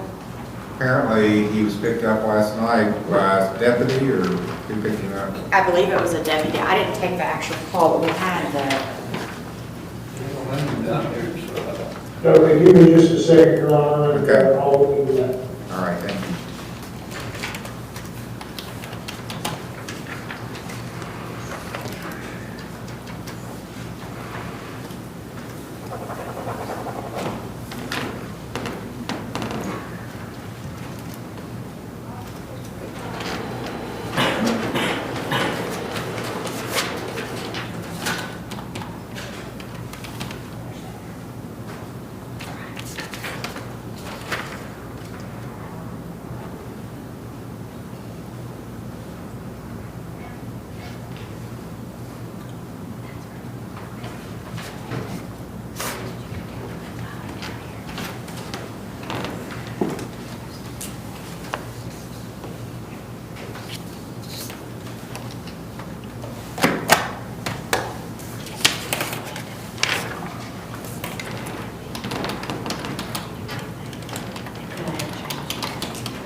It's not the first time this has happened. The gentleman wants to know if there's a pond sale in the covenant.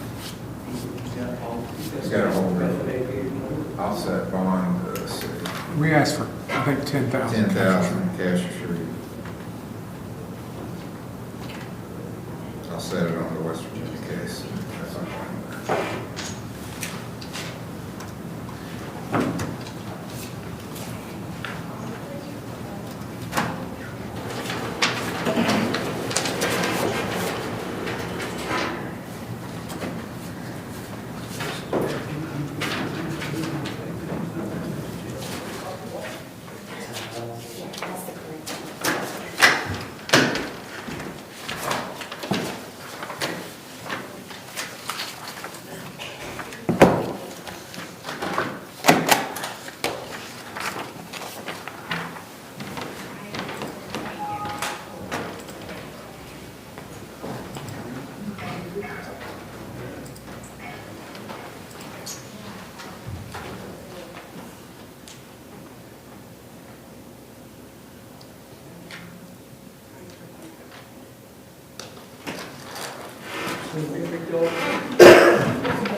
And they're sending me a police report now, I don't know.